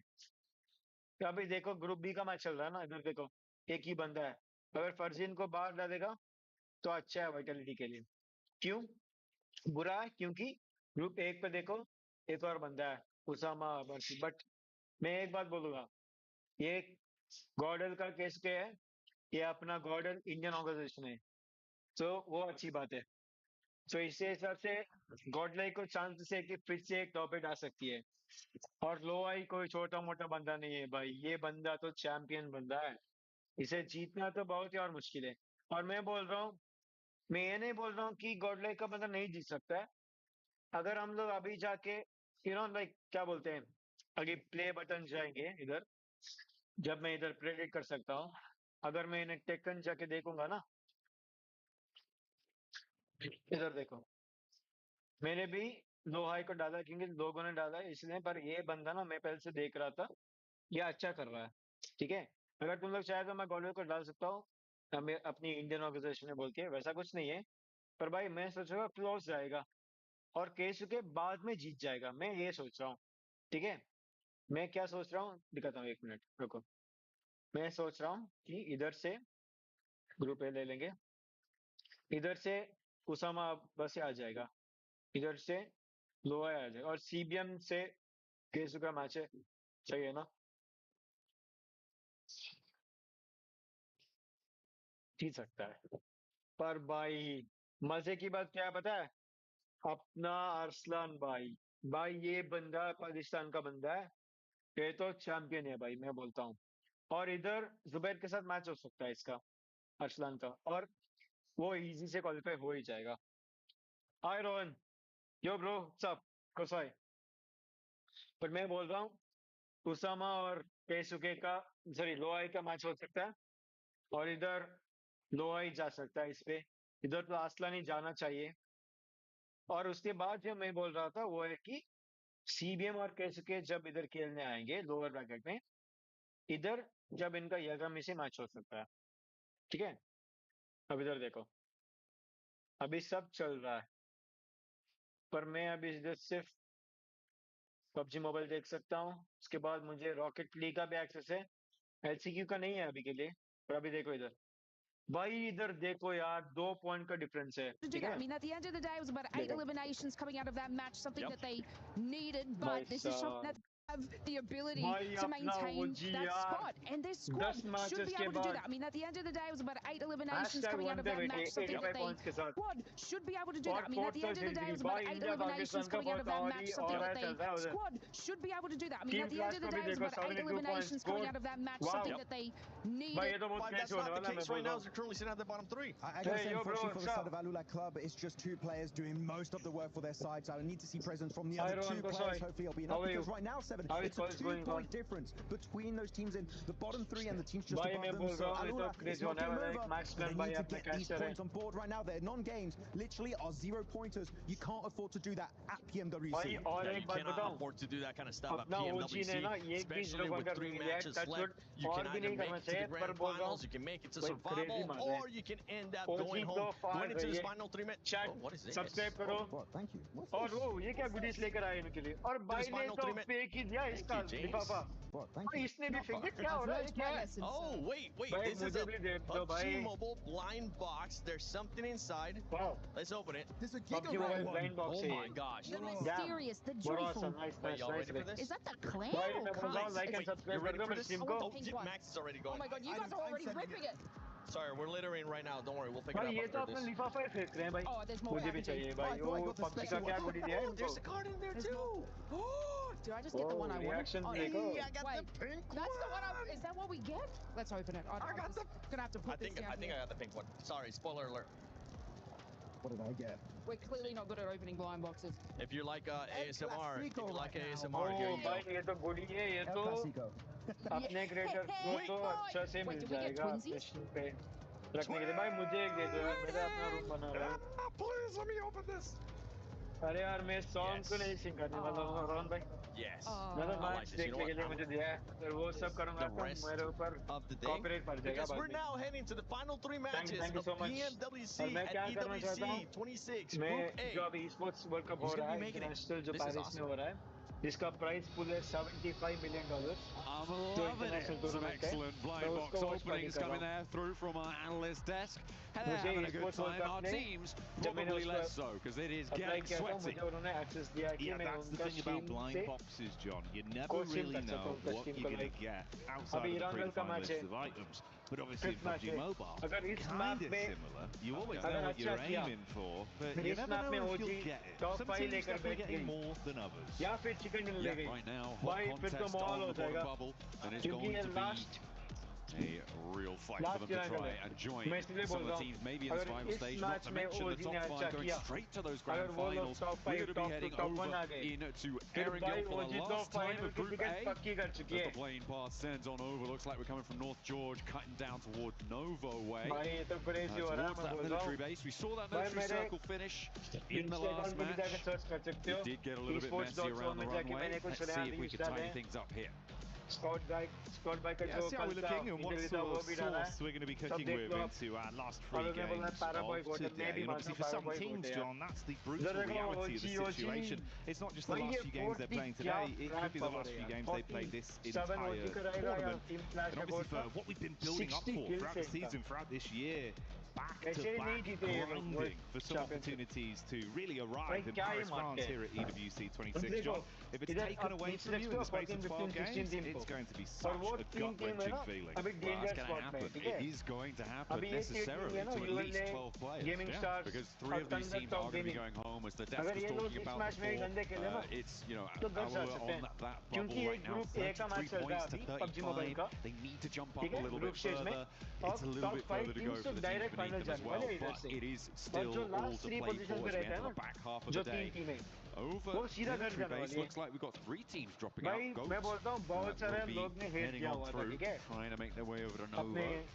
A very heavy west plane पर कोई बात नहीं ओजी ने दिखा दिया कि क्यों इतना ऊपर है भाई ओजी का अच्छा जोन रहेगा पर अगर वो अभी रोटेशन में फंस जाए तो गंदा हो जाएगा अगर गाड़ी मिल गई और वो रोटेशन पे चले गए क्योंकि मैं क्यों बोल रहा हूँ अभी वाटर सिटी में देखो उधर गेमिंग शॉट है और उनके बीच में है grab some of those hovercrafts, pull a KRX, send it to get in late into the game, or at least try to. Looks like Flasher on the hunt. They've spotted 2 players in a buggy. Out of the window he goes, waiting for the spray down. Doesn't quite connect on the first one. Reload, leading out the window, 3 players in the car, trying to chase them. But it looks like Xbox rejects Wiley to it. Yeah, we're looking for the lineup. Full gangster level plays. He leans at the back seat with the boys tracking nicely. That's going to be the bullet over the top of Reverb to get their first elim hard hammered in. It's not ideal for reject, John. You've dropped into a field and you've been mowed over by a vehicle. Far from it. Yeah, absolutely. Do want to be keeping all your players alive right until the very end, Jackie. That is a top tip for PUBG Mobile. But they are going to be playing on and right on the bubble as well in that 13th place position. It is rough stuff, especially given that they're one of the few teams who's already dropped up towards this north side, right? With 4 players, they have such a better opportunity with Severny to grab everything that they want. And if you guys want to grab everything that you want, make sure that you're joining the Uzumaki Naruto event to make sure you can get the chance to draw those beautiful skins that have been added to the game over the course of it. And see if you can take the top spots here. Well, you have to wait for that probably. Next qualifiers. Yeah, maybe another year, maybe another time. But obviously for the squads that are battling it out right now, I do like the point that you established, the idea that for a team that was thankfully gifted a position that was far closer towards zone, you could quicker rotate to actually get yourself set up, find some safe ground, get yourself truly looted rather than just with scraps when things kick off and you're forced to run into a team on rotate. Well, that would be a lot easier if you had all 4 players. Even one at a pivotal point like this makes it far harder to actively fight And Rejects, I mean, not, you know, being rude, John, they need the extra level right now. You need the full squad. 3 players, this is going to be a bumpy ride. Yeah, they're already 2 points ahead. They definitely need to have everything playing to their tune if they can get it. Team Flash very happy to be able to add another point to their tally, try and solidify themselves in towards the top 5. Because of how the playing path was set, it did exacerbate those vehicle drops, which is why you see that sort of conflict. And then trying to break out to the east, you kind of are going to expect it on a situation like that, where you start all the way out on that northwest side. So, yeah, brilliant stuff for Team Flash to be able to hunt that one down. I just hope they didn't waste too much time. It was pretty quick though, so I don't imagine that they have. They also have all of Yasnaya moving through. We are seeing the classic Nick the Galaxy send 2 out and see how far you can go. I'm expecting to see them in Kameshki in about a minute. Yeah, this has been relatively working for them. It's been they've adopted far more with the 2-2 split, being a bit more proactive. We've seen that over the course of the flow of games today as well. Opportunity that they might run into some bystanders and possibly get a read on it. Avoid early interaction if possible with this setup. It's TTG just nearby. Ulf and then Flash in the middle as well. Another squad that's there though, John. OG. Been looking a lot more exciting as the event's gone on. A lot of fanfare behind them. Yeah, absolutely. They have really picked things up today. Obviously taking that top spot right now. Just about pipping Fortnite to the post for the time being, but there is still time to change that. Of course, again, very closely for position. But for both of these 2 teams, it's about that top 5.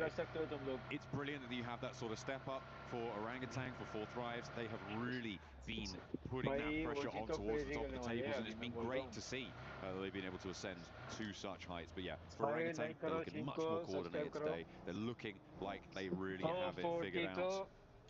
In a lot of situations, I think it's safe to say. Quick refuel there for 4 Thrives as I get some target practice in. Getting ready for it. I'm assuming, yeah, they're just going to top that one up right to the tip top, and off he goes. Falak on the road again. Falak was kind of crazy with it at the end of that last match, right? Sending forwards over towards, I think it was Nick the Galaxy to try and sweep through, obviously. No, sorry, it was Coops who took it down from Nick the Galaxy. But yeah, it was really quite nutty what they were able to pull off there. Unfortunate that Coops did roll them down, but you can see why people talk about Falak the way they do from the play in the end there.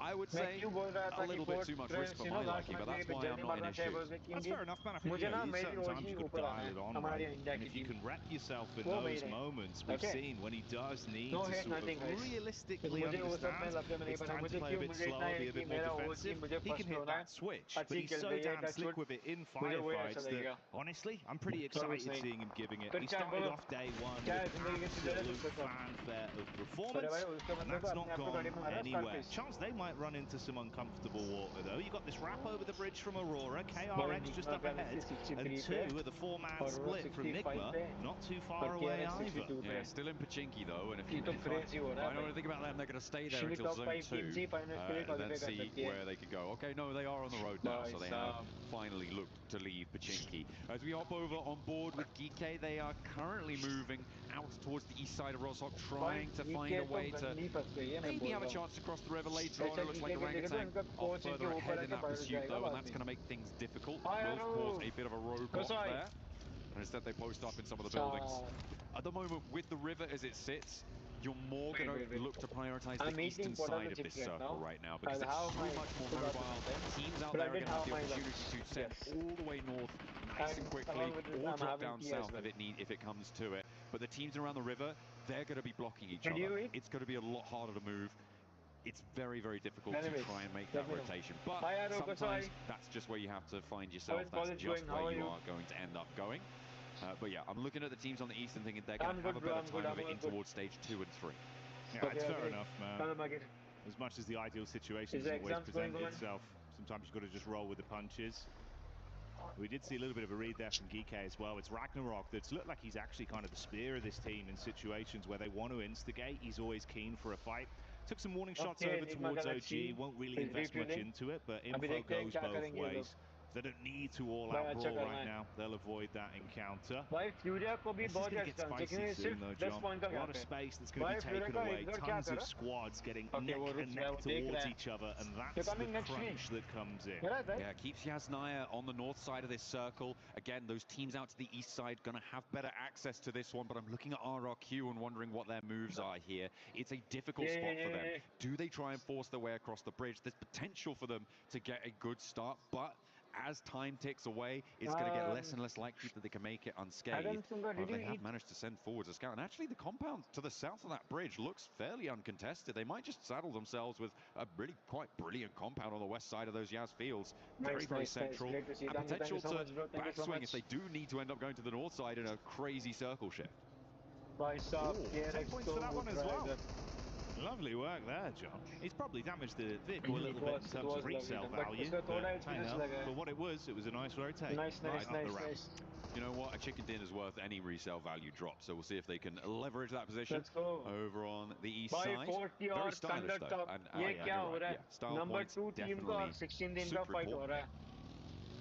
It's pretty on brand for 4 Thrives as well, isn't it? Style from what we've seen. I wouldn't be surprised to get a bit more on that. Right now they're looking over just towards the ridgeline. Got a bit of a read on TTG, but once again, you don't want to throw the first domino and have it blow up in your face. But Flash, connection on.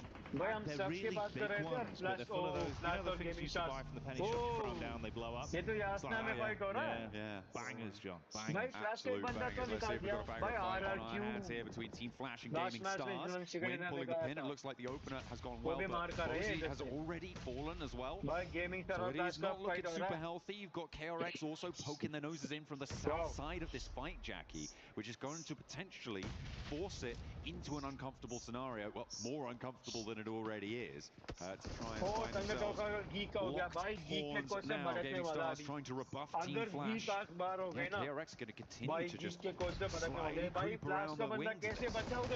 On the periphery, keeping their eyes open. Swash going in. Trying to swing the broadsword there on contact. Top's good for one quick flashback. Rolex with the heavy artillery doing damage as well. The trading plays right now, but this is looking like a pretty good recovery for Flash, John. Yeah, it looks that way indeed as Gaming Stars go down and Flash hold their nerve in the fight. Some really cheeky angles being held there. The two ghillie suits on the inside of the building, not going to matter too much, but it does probably feel a little bit more insulting when you see a little push rookie coming around the corner, taking those shots at you. In the meantime, saw a player earlier drop from X-Force Rejects. Looks like they may not find too much more luck out in the open as they rotate towards the Wizard Tower here. This is very, very central in those Yaz fields. It is completely isolated, and SapG has made the days. He's got one more and he puts him to bed. Man, that's clean. Straight on target, lines it up, knocks them down. 10 points for that one. He'll be walking away with his head held high if this was basketball. Right now it's PUBG Mobile though, and they're living their movie. 2 elims chimed in. They did lose easy for Bad Boys, so it's a 3-man squad from this point forward. See what they can get done with that. I was keeping track of the Enigma Galaxy rotate, and we saw the wide split. The forward duo actually rotated back around the side and re-injected from that south edge. And now Enigma Galaxy sit on the south side of this one. Should potentially have a pretty good position into the circle, but 4 Thrives moving in from the east side could make that difficult. This is an interesting rotate coming through from AGAL. Right? They are actually going over the north side of the Yaz Lake, followed by Arula, but they're going to have to try and cross the bridge. It looks like that Rossock Bridge is going to be available for them. Are they going even further west? Okay, fair enough. If they don't have the scouting information, you might expect that Rossock Bridge could be sat underneath. 9 days because I suppose the paralysis by analysis on that one, overthinking it just in case. We'll see if they take a bit of time for a slightly longer rotate on it right now, more of a scouting party mission to read things. Alula going to double back as well towards Yaz as they don't overcommit on the chase. I'm looking at this very slow rotate we've had from Goat as well. This is more classic Goat, John. They love just wasting the time, dialing it down. And a potential fight versus 4 Thrives is something where Killer Joe loves to stick his face into the mix, but look who gets the first knock. Falak out swinging. And the flush as well comes on through. Falak on the broadside though, and a Team Flash to crack him open. भाई and it will go down. Not quite getting the flush, but he's very, very low immediately. IQ swings on wide. The spray down needs to come through, but the rest of Flash not quite in position. It was a cheeky pick, but I think they're going to be able to get Falak back to his feet. Zias moves into an off angle though, and that could be the high ground they're looking for. With Goat in the wings, too. There is danger on every front. Falak will be back though, and he will look to get some healing done. 4 tries, look to maintain position on the east side. Yeah, I want to see if they can really dig their heels in and hold on to this. Top's attempted to get a large dash on the nade, but not enough distance to hit that one, and on the double back, he spotted out easy connections from Hooksy and Tree. That's going to be in left. Banged out in the field, John, as KRX clean up on that free elim. No possibility of recovery there. Playing a player down now as well. 4 foot, well, 2 players down now for Flash. KRX looking to hunt down the third as Zias heads out into the blue with his comrade. On the east side, really getting hounded out of town now. 3 circles in, we're about to see that next stage coming through, and as soon as you start getting knocked in the blue zone, it's not going to work out well for you. This central area, Bulls compound, super important. With this next circle shift coming on through, if it heads out to the east, okay, it's going to guard a lot of access for the teams on the north, out to that west side as well. But I'm looking at Enigma Galaxy here, and I'm thinking, they found themselves in a pretty solid spot, as have 4 tries. GK as well, holding down that area, could potentially be onto a winner. But Thundertalk slap bang in the middle might just have what they needed, because Esports Rejects, they're down and out already. We'll see if they can make it happen. Pot shots being taken towards RQ as well. Alula finally making their push down. We have that split from either side of the squads with AGAL. Alula being thrown into the blender. RQ attempting to get the shots on target. Fury, a third party, as Chief starts to strike. And they might be able to clean up onto this as well. Force the issue back onto Alula, following the damage they've taken from that investment, John.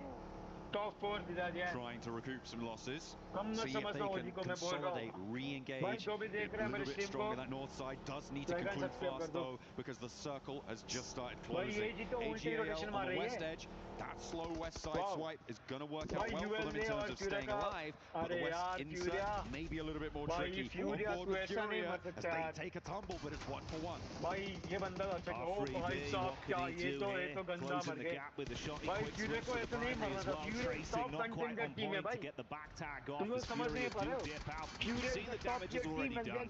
It's only a solo, but barely might survive. Survive being the operative term, and not this time. Alula away, bye-bye to Furia as they are down and out.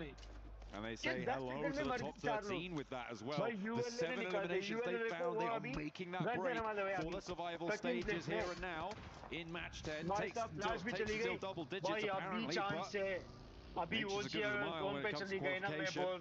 And that's what they're looking for. As far as they can go in this match, they will start to put a buffer between them and the 2 teams beneath them who have already been eliminated from this match, which is brilliant news for them. And they might be chasing down GK and potentially RRQ off this match. Exactly, see how far you can force this one. Do not leave fate in the hands of the other squads that are nearby you, vying for survival within today's games here. PMWC, give it your absolute all. Right history for yourself. We've got the POV of Force right now. There was that 2 split players at the further backside from Fuchs and Moxie that watched it. They're going to move up onto him safely in the compound. AGAL not too far out either. Been a whole lot quieter from 4-5, sitting pretty for some time. Alula, meanwhile, has been forced to fight. And it seems like, again, they are willing to do so. Brief opportunity to loot. Yasser for the back vehicle taking some shots. Do need to get that done nice and quickly. It's just not going to be quite enough. The play zone takes him down. Some tags coming on through. And he will fall. Unfortunate there to lose one, but yeah, for Alula, this may be as far as they can go. I was hopeful that they could find something maybe against Ult, pushing in nice and quickly from that north side, but yeah, the doors are starting to close, the windows too, locked and bolted. They're going to have to smash something if they want to break their way through. Falak now in contest again, peeking over the ridgeline as KRX may have their attention diverted down to the south side. यही होना था देखो rotation कौन सामने से डालता है थोड़ा जल्दी रोटेशन डालता है ये नहीं बोल रहा हूँ मुझे पता है पर भाई अच्छा खेल रहे इंटरनेशनल मैं सिर्फ ऐसा बोल रहा हूँ कि रोटेशन से जल्दी थोड़ा मारना चाहिए था क्योंकि वो ज़्यादा बाहर ही रुक रहे थे भाई फिर भी मार रहा है भाई क्या मार रहा है भाई वाह कोई नहीं He does manage to get the knock onto Hoxie, and Binny, hang on a minute. He's taken quite a hefty chunk out of the team there. KRX going to have to try and recoup something out of it because they do only have 3 players now playing into the match. The circle's going to push them away from their position. On the north side is a major roadblock for them as well. This 2-1-1 split that Ulf are holding right now, it feels a little bit greedy, but with Aaron on the overside, they know those knocks have come out to the east side. With Kelsey on that west side, they're trying to cut out Orangutan. I think the Kelsey will be the first to move if it comes to it, but Aaron also needs to jet on in. Once they consolidate in their position, they're going to have a pretty good time on the north edge. Like, share and subscribe karo. As well from Aurora, good shots there to be able to split the squad into only 2 effective players remaining alive. AGL hunkered themselves down towards the ditch after taking a few shots on target from Nigma. Ooh, backstab though, Joel gets eyes on Ralph. This could be interesting, Joel. We've also got Goat team out on the southwest of this to potentially play spoiler to Nigma Galaxy if they अरे यार ये क्या हो गया getting too embroiled to the north side. Ralph forced the team further out to the northwest, and it might just be too far for them to go. Giving up on their compound, that's a really tricky decision to make, and Aurora and Goat are going to fight for the opportunity to take down the rest of the Galaxy. The protocols have been good so far. Let's see if they can do it again. Aurora lining that one up. Good splash damage into the back four. Spiking from a distance. Moxie so low as Fuchs gets knocked. And Force living on a prayer there with the double net. It is enough to stop it.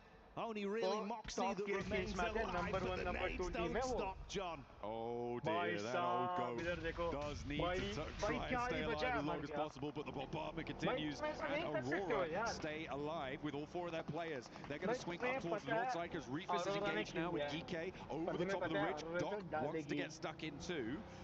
Maybe a little bit more reticent now, though, as Reefus does have the challenge. Step forward, Sapchi wins it. Doc just wasn't there. The rest of Aurora, they weren't there either, and Reefus will be the price that they pay. But is there an answer? Is there retribution? Joel looks to try and find one. But Geeke managed to get back behind the headland. An aid on in. Let's see if it's good. It splits the difference. Takes down one more. And Sapchi now fighting for his life. Anything but safe in the position he's left in. Trying to clamber over the top of the bonnet. Low on health, about a quarter of his HP remaining. Shots on target as well to keep things uncomfortable. No moment of respite. No opportunity to catch your breath. GK gone. Silenced on this one from Aurora. But other sharks are in the water, John, and they smell that blood. Aaron out in the open. Not going to matter, though, because they've got backup. Doc takes a tumble. The knock is sent over their way. KRX are trying to scout out. Could maybe be dangerous for Ulf as they don't have their wits about them, but I'm hoping that they do right now. They will try and maintain that control over the northern side. Thundertalk Gaming have just been so quiet over the course of this whole match, Jackie. They've been in this position for a long time. They can stay there for a little bit longer, but I imagine you're going to have Aurora and Ulf on your doorstep pretty soon.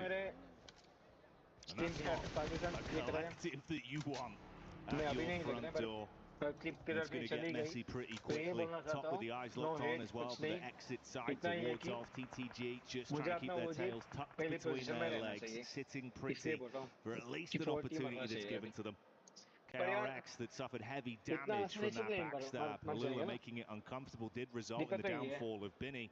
So only a triple threat left. Vic was for the rotate, but smoke coming out the bonnet. Not the best of health, but you'll take it. It's the only thing on offer. KRX in probably the most difficult position here. Depending on their timing, though, because Fourth Drives and Ulf are both going to have to move. The question is, where do they target? And if you can find a cheeky little insert into the back of a third-party fight, something like that, KRX might have a better time of it. But it looks like Ulf are much more preoccupied with clearing out that backstop because they haven't taken that move just yet. KRX might just be walking straight into the fight. They want to try and take it down, Jackie. They want to get stuck into this one, battling down the ditch, but let's see if they can withstand the blows from Ulf. Scarface lines up one, Kaus buckles to Oxy. There's a reply from Falak as well from range onto QXX, so he's able to steal. away some points amongst the interaction between these two squads. Panic stations now for off. They've got to play medic, John. And Four Thrives, their eyes are lighting up. Four Thrives are already setting out. They are on the hunt. Hazaifa and IQ following this one down to the bitter end. Oh God. भाई ये उसके बंदे. Only remnants of these two teams on the north side will still be in action, and Hazaifa is all too happy to take those points, push OG off the top spot as well, and they are back in first place. On board with them, they got 4 players alive, playing from outside the circle. They'll need to find a route in. Living the dream right now. Further damage done. Meanwhile, we switch over to the POV of Aurora. Nice nades on target. Satan takes the brunt of the damage. Ulf still attempting to fight versus Four Thrives, but they're silenced as they cut their way through them. Lord battles back on the top, up close. Ralph can't withstand the fight from Joel. Good play with a shotty, and he's got space to be able to calm this one down, John. Tuck into the limited cover. AGAL from the sideline, though. Oh, getting stuck in. Sure, why not? Aurora down to 1, just Joel remains. Doc is a goner. There is no way that he's going to get that player back up. Surely not. Has to try and play on this high ground. The zone will keep him in if he moves forwards to some of these trees, but going to stim up first, allow the blue zone to creep in. Doc, yeah, he's not coming back. That's going to be confirmed now. AGAL will take that point. Coops, leaps solo for Nick Galaxy, who ruined the day for Four Thrives last time around. Let's see if he's going to do the same thing here, but they are on opposite sides of the circle. Might be a little bit harder. Hazaifa, though, wants to try and get all over this circle. It's not going to go well, though. They do take a tumble. Phalanx down 2. Yeah, this is looking brutal now. 2 players removed. It's all on IQ. Brains of the operation as he sprints through the smokes. Looking to get a line up onto the shotgun special, but not enough to deliver the payload, John. AGAL withstand the fight. Shut down Four Thrives. And can they reset from this? No one in immediate vicinity to attack onto them. They might be able to reset cleanly. TTG advancing up onto Joel as well. They finally found a second elimination. They can leave here. They are the only team with 4 players alive. The pickups coming through on the east side is going to potentially give them a threat here, but this flex out needs to go well. It's only against 1 player, but that 1 player is Joel. So we'll see if he's got anything left in attack. They disengaged from it. Interesting. Prioritizing staying in the zone, I guess. Yeah, for TTG as well, right? It feels like you're in such a risky position in terms of the overall standings. You've got to get out there and give us a little bit more of that confidence, but still trying to grind this one out all the way to the bitter end. Keep themselves in the contest of a fair 4-on-4 firefight, I suppose. Thinking about AGAL as more their big competition than risking it versus Joel. I mean, that high ground would have been great to try and suppress the rotation from AGAL for them. I feel like there's a lot of merit in trying to keep that hilltop going for you. You're right, it could have been dangerous, but I don't think you're going to win tournaments if you don't like the danger. And that's just not what's happening. AGAL making the cross against the duo from Nick the Galaxy. And that's how you want to hold. A nice little opening spray down, but 2 players unload right next to the compound. A third on the flip side as well. Maple looking to burn Lord out of position. Coops is half HP as well. Immediately catches him on the egress. And now Coops is looking for more, but what has he got left? Because Lord is down, and now Coops is the next to follow. Really cleanly played there from Maple. Nice setup of the molly, instant switch to the rifle to hold the angle. Joel, meanwhile, has been crouching around all the commotion, but he's found Jimmy, dispatches him, and we get into that final 4-on-4 head-to-head. AGAL looking slightly more green around the gills with a single knock onto the roster, leaving them with an effective 3 to fight back versus TTG. Jimmy already got a bit of his power rising off the back of the knock on the shot. What more can he do here? Nades chucked out for defensive maneuvers. They're committing to get this res off, and there's no aggression to punish with the advantage. The nades not quite connecting for Thunder Talk. This is sort of getting a little bit messy, but look at this flex out on the east side, sitting, trying to find an angle, but regroups back in. They're sort of putting themselves on the northwest side of this circle, and not as much pressure as they might need. They do know the full lay of this fight, though. They know where all of these players are for AGAL, so the full information is there. They would hear those vehicles. They would spot the runouts coming through. With Jimmy's angle there on the high ground, thank you so much. They might just be able to do something here. But 5 eliminations for AGAL, 3 eliminations for TTG. These are some fairly quiet games from these 2 potential winning candidates. scary as well, man. Looking at the setup on the angle, we thought that was your one opportunity at least where you had an advantage in the engagement. Now as time ticks by, it's a nice setup from XCZ on the top side, just scanning over the periphery of the building. They've got nades to play with as well, so if you crash onto this, TTG are going to have a bumpy ride through, dumping some of the defensive utility out as well. A few Molotovs into the field. Gonna hold on to a little bit more for later on when you get closer, when you get forced into no nade range. Much more tricky to hit it around the buildings. I mean, when you don't quite know exactly where they are, you can argue that it would be good to put them in now and maybe find an opening knock against AGAL, but I'm gonna look to try and levy that later on. Liu getting rezzed up there was a massive benefit for them. It means that they have this outpost all the way on an off angle. It's covering off so much ground and limits Thundertalk's position really heavily. Not following through for that flush may have just been a crucial mistake for Thundertalk. On the other side of the coin, it's a play that could pay dividends for AGAL. This is the worrying duo setup as well. Zone crunching in. We'll see if Maple's forced to advance over the hard cover towards the fence just as it stops on the mark. XCZ still looking on the top side for the peeker. Sitting on the door. That's the nades in as well, and you're starting to take damage here. The shoe could be on the other foot, John. It looks very uncomfortable. The double nade on target. Flower and Maple blowing away too. Suddenly you were at panic stations. Down they go with their backs to the wall. What more have they got? It's all up to Singh for Thundertalk, but he does find an answer for one. Let's see if he's got any more. A 1 versus 4 would be necessary. He's going to start out well, but it's not going to go his way. Thundertalk cower on the northwest side. They just are too timorous to take that one down, and instead AGAL take the top spot. 19 points, 9 eliminations. A nice close down for them. A big result in the final fight, and it felt problematic. और तुम लोगों को taken देखना है तो भाई ना जल्दी से उधर जाके one moment, John, where it felt like you had a chance to commit to it. It was the biggest opener they found in the space of that 5-minute final game sequence. Didn't commit to it. Comes back to haunt them. Absolutely. I mean, not committing to try and take down Zol's position out on that west side. I think that they could have done a lot more there to use that high ground. They would have been able to spot the AGAL run towards the Enigma Galaxy duo. They would have been able to do so much more damage. Maybe even flush Liu out. And then flex out to do that, exciting, moving into that area earlier on. It felt like they kind of threw that one all away, to be honest, Jackie. And when you're at the bottom of the tables, you need to be throwing caution to the winds, not throwing it into the bin. Yeah, it's brutal, man, because obviously that's the thing, you know, it's everything to gain, nothing to lose in those kind of moments with how close we are towards the end of day two, being down towards the bottom side of the standings. An opportunity presented itself, but the indifference there, that paralysis of just overthinking the situation twice towards the mid-game, and then, like you say, with the late game as well. Yeah, it feels like that's kind of the difference maker, man. You know, hindsight's 20/20, John, but in those moments, a new pair of glasses, or at least contact. That situation, people have been running threes this. Seeing clearly some shifts coming through towards the bottom of the tables as well. Some players, some teams rather jumping up to try and get into the survival stages. A couple of our teams towards the top as well, making a bid to confirm themselves, to lock down one of those 5 direct grand finals qualification spots. So really interesting. Moving out of Erangel now, we're going to be moving over to Miramar.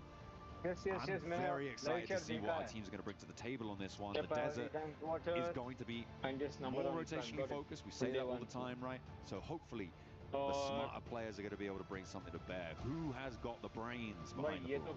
Yeah, exactly. You're going to need that large IQ to help you get through these kind of games. These are our replays from the final moments on that one as well. Of course, Thundertalks, like we said, you had one opportunity on the engagement, though. It was a nice knock from AGAL, and then they just ran through with John. The nade opener, absolutely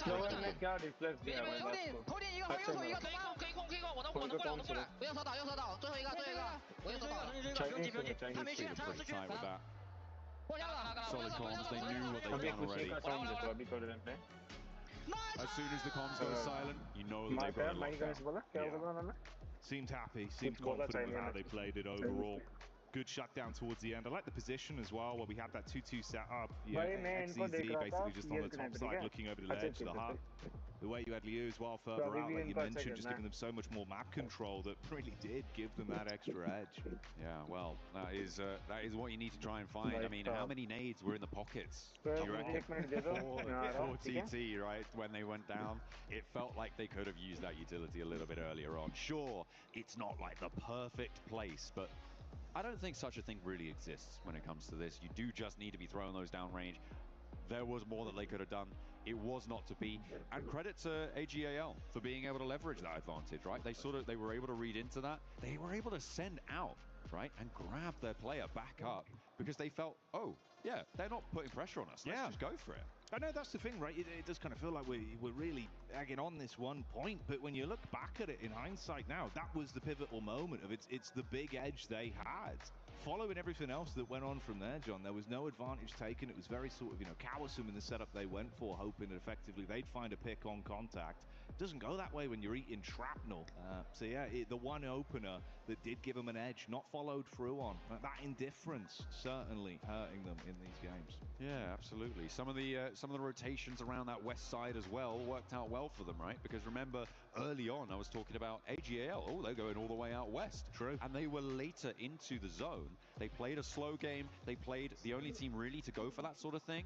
And it's obviously worked out well for them in this instance. But I feel like if another team was in Thundertalk's position, might not have been as easy. But either way, they do manage to make it work. So yeah, very, very smart stuff coming through from AGAL. Looking to try and get one of those spots for themselves as well. I'm loving how close all of this is, Jackie.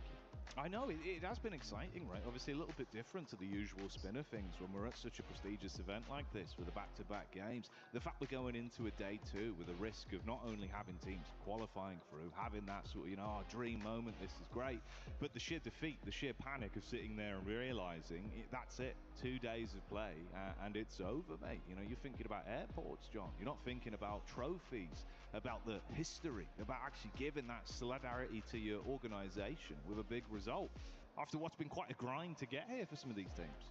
I mean, at the end of all of this, right, we do crush the keys, but if you're in this sort of situation, you can't let your mind be crushed already.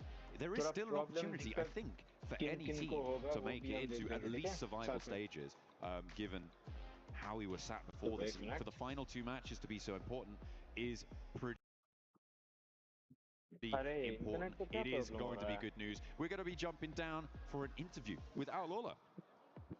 Yes, we do. I've got quick here from Alola Club Esports here for a very quick interview before we go into our final 2 games here on the Qadir City Grid. Sandstorm, thank you so much for joining us as well to help translate. Quick, let's talk about what the issues have been so far over the last 2 days, or the points of contention. What's been stopping you guys from gaining momentum over the past few days? اول شيء شكرا على تواجدك معنا كويك وحابب اسالك بخصوص الاداء خلال اليوم الثاني احكي لنا ايش المشاكل اللي عم بتمروا فيها يعني بين انه مو عندكم مثلا اي نقص بالامكانيات او القدره لكن يعني في عندكم مثلا نقص من ناحيه الفرص انكم تبنوا عزم في المباراه فايش المشاكل اللي عم بتمروا فيها والله المشاكل يعني ما عندنا مشاكل انه استراتيجيه وجن سكيل عندنا يعني كل شيء موجود بس عندنا انه نحتاج ندخل بالجو وجاي ندخل بالجو وان شاء الله الجيمين الباقيه انه راح نأدي اداء ونتأهل. I want to say it's not that we have an issue when it comes to our tactics, our strategies. We just need to get into the flow of things. And with 2 games left, we're hoping to be able to get into it and get it done within the next games. I mean, speaking of getting into the flow, even that last map on Erangel, sorry, you guys appear to have better flow, better pacing. You coming down through the north side of Circle, obviously it pulled away from you guys. You took out Furia, everything seemed to be good. And then the pacing slowed down. What happened? هلا بخصوص المباراة الماضية كان مبين انه في عندكم يعني بوش قوي من المنطقة الشمالية قدرتوا تشيلوا فريق فيوريا كانت سرعتكم كويسة لكن بعدين بطأتوا وتم اقصائكم بالزون فايش كانت المشكلة وقتها؟ هل مثلا كانت روتيشن بطيئة ولا ايش المشكلة اللي مريتوا فيها في الجيم الماضي اللي تم اقصائكم من وراها؟ خدنا قرار نشيل ار كيو بعدين دخل علينا تيم فيوريا وقتلناهم بس اول ما خلص الفايت انه ما عندنا وقت نجمع عنكم ندخل على الزون رحنا يمين شفنا تيم ضغط علينا Esports World Cup وجهنا لقينا تيم رحنا يسار في لازم علينا ومتنا من كثر الضغط علينا بالسيارات After we were able to make the push and take down Furia, we tried to rotate in multiple different positions, but every direction we took, there was always another. रुको एक minute, मैं 2019 से PUBG खेल रहा हूँ, ठीक है? और उसके बाद मैंने जिंदगी में माँ कसम ऐसे नहीं सोचा था कि एक दिन मैं दुनिया का PUBG का टॉप मोस्ट टूर्नामेंट को वॉच पार्टी कर रहा हूँ। भाई मैंने नहीं सोचा था। मुझे ये था कि मैं कर लूंगा अच्छे से, और ये दिन जब मैं इतना सब्सक्राइबर्स इतना ये स्टार्ट करेंगे उधर ऊपर पहुंच जाऊंगा तब हो जाएगा ना। भाई भगवान मेरे साथ है और मैं लकी भी हूँ भाई। मैं कर रहा हूँ स्ट्रीम, मैं कर रहा हूँ लाइव अभी वॉच पार्टी EWC का। तो मुझे तो बहुत खुशी है। और खुशी की क्या बात है कि अपना OG आज तक 1 पैर, और कल गॉड लाइक तो मैं बोल रहा हूँ फाड़ने वाली है भाई। गॉड लाइक एक इतनी अच्छी टीम है, जो स्ट्रीम्स हो रहे थे ना, माँ कसम ऐसा मार रही थी भाई, क्या मार रही थी, some crazy मार रही थी यार। Now, a bit of positivity. Thank you so much, Quick, for joining me in this interview. Sandstorm, you're a legend. Thank you so much. We have another interview here on the Gadia City Grid before we throw it over to the studio. So let's go over to that one. Yes, we do. Thank you very much, Barney. I am with Aaron, one of the superstars, the young superstar from Ulf here, to talk about some of the games that have gone on so far here for them. And my question to you guys is, obviously, it's been a bit of an up and down results so far from you guys. What do you think about the overall games from today as well as your performance? Bugünkü maçlarda yine iyi performanslarınız da oldu, kötü performanslarınız da oldu. Genel olarak bugünü biraz değerlendirebilir misin? Bugün çok iyi de oynamadık, çok kötü de oynamadık. Ortalama puan çektik bence. Çok hatamız var. Onlardan ders çıkarıp son iki maç inşallah iyi puan çekeceğiz. As you said, we had ups and downs today as well, but we know our mistakes and we hope to learn our lessons from that and finish on the top in those last 2 games. So let's talk about that then a little bit. Obviously, a lot of top 4s from you guys so far, but no wins, no chicken dinners just yet. But we're used to knowing that Ulf is always a contender for number 1 and always able to get them chicken dinners on the board. So will there be any adaptations in these next 2 games, or what are you expecting? Henüz bir win almadınız ama Ulf'u biliyoruz, her zaman 1. sıraya zorlayan bir takım. Top 4'de de çok oynadınız ama hiçbir win gelmedi. Bu son oyunlarda stratejinizde herhangi bir değişiklik olacak mı? Yani bir değişikliğimiz olmayacak, aynı oyunumuza devam edeceğiz. Sadece hatalarımızı telafi etmeye çalışacağız. We will only keep playing our own game and we will try to learn our lessons from the mistakes that we made. All right, fair. Thank you very much, Aaron, for joining us here. That is us done for here down on the stage. Time to head back into the games here for more PMWC. कुछ भी हो जाएगा, सीख के पीछे आएगा भाई, ऐसा होना चाहिए।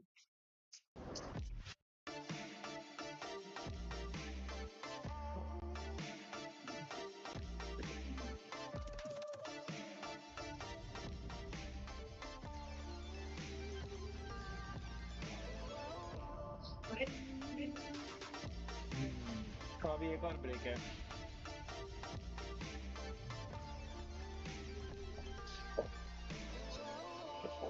क्या होगा? वैसे 1 मिनट, तो अपना स्पाइडरमैन आ गया। वैसे तुम लोगों ने स्पाइडरमैन देखा है क्या? भाई क्या कोलैबोरेशन कर रहे हैं यार, स्पाइडरमैन, नारुतो, भाई साहब क्रेजी करते हैं लोग। मैं बोलता हूँ कुछ अलग ही लेवल का है भाई। और जो अभी स्पाइडरमैन का मूवी का ना स्वाद आ गया था, मुझे तो इतना अच्छा लगा। वाह। Promise you all some more updates while we've got them, because we swung by the Allianz Vault. We grabbed Trav to give us a little bit of some insight into what's been going on, because you guys are already 3 days into your group stage, so break it all down for us. Yeah, as you say, we're in day 3 at the moment, which means the brackets have kind of reset, the groups are back to the start, and the players are on the same standing again. Okay. But the same can't be said for some of the clubs. Team Falcons coming into day 3 of competition with 3 players left alive. They came in with 4, so lost 1 along the way. But other than that, the biggest competition, you're looking at Twisted Minds. Sure. Arslan Ash has pretty much done everything you can in this game. So he's just 1 EWC win away from being the GOAT. And that is just a crazy statement. That's huge. But over, obviously, we see AGL competing across quite a few stages this week. Zubair is one of the favourites to take this competition now. He's been the favourite in his group. So he's kind of taken that pole position at the moment, and I'm really liking AGL to go far here.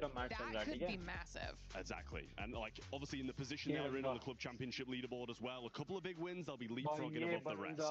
Vitality, however, haven't had the best couple of weeks, to be honest, and they've put all their faith in one player, Jean Ding. So it's a question of whether or not he's going to be able to get it done. He's been looking kind of hit or miss so far, but obviously with it refreshing and being now in a similar standing, he might have a chance. So this could be really interesting when it comes to our club championship standings. Obviously, like you mentioned, we've got AGL in 3 out of the 4 stages this week. One of the teams we're paying attention to in PUBG Mobile, you mentioned Vitality. We've got them. We're going to see them tomorrow kind of to kick things off for their group as well. So lots of these clubs could get some massive points this week, kind of shake up the overall leaderboard because so many clubs are chasing Falcons right now at the tippy top of it. So still lots of action left in store for all of you at home. And of course, when we have some winners, some more points on the board, or some big changes, we'll make sure we're keeping you updated on all of it.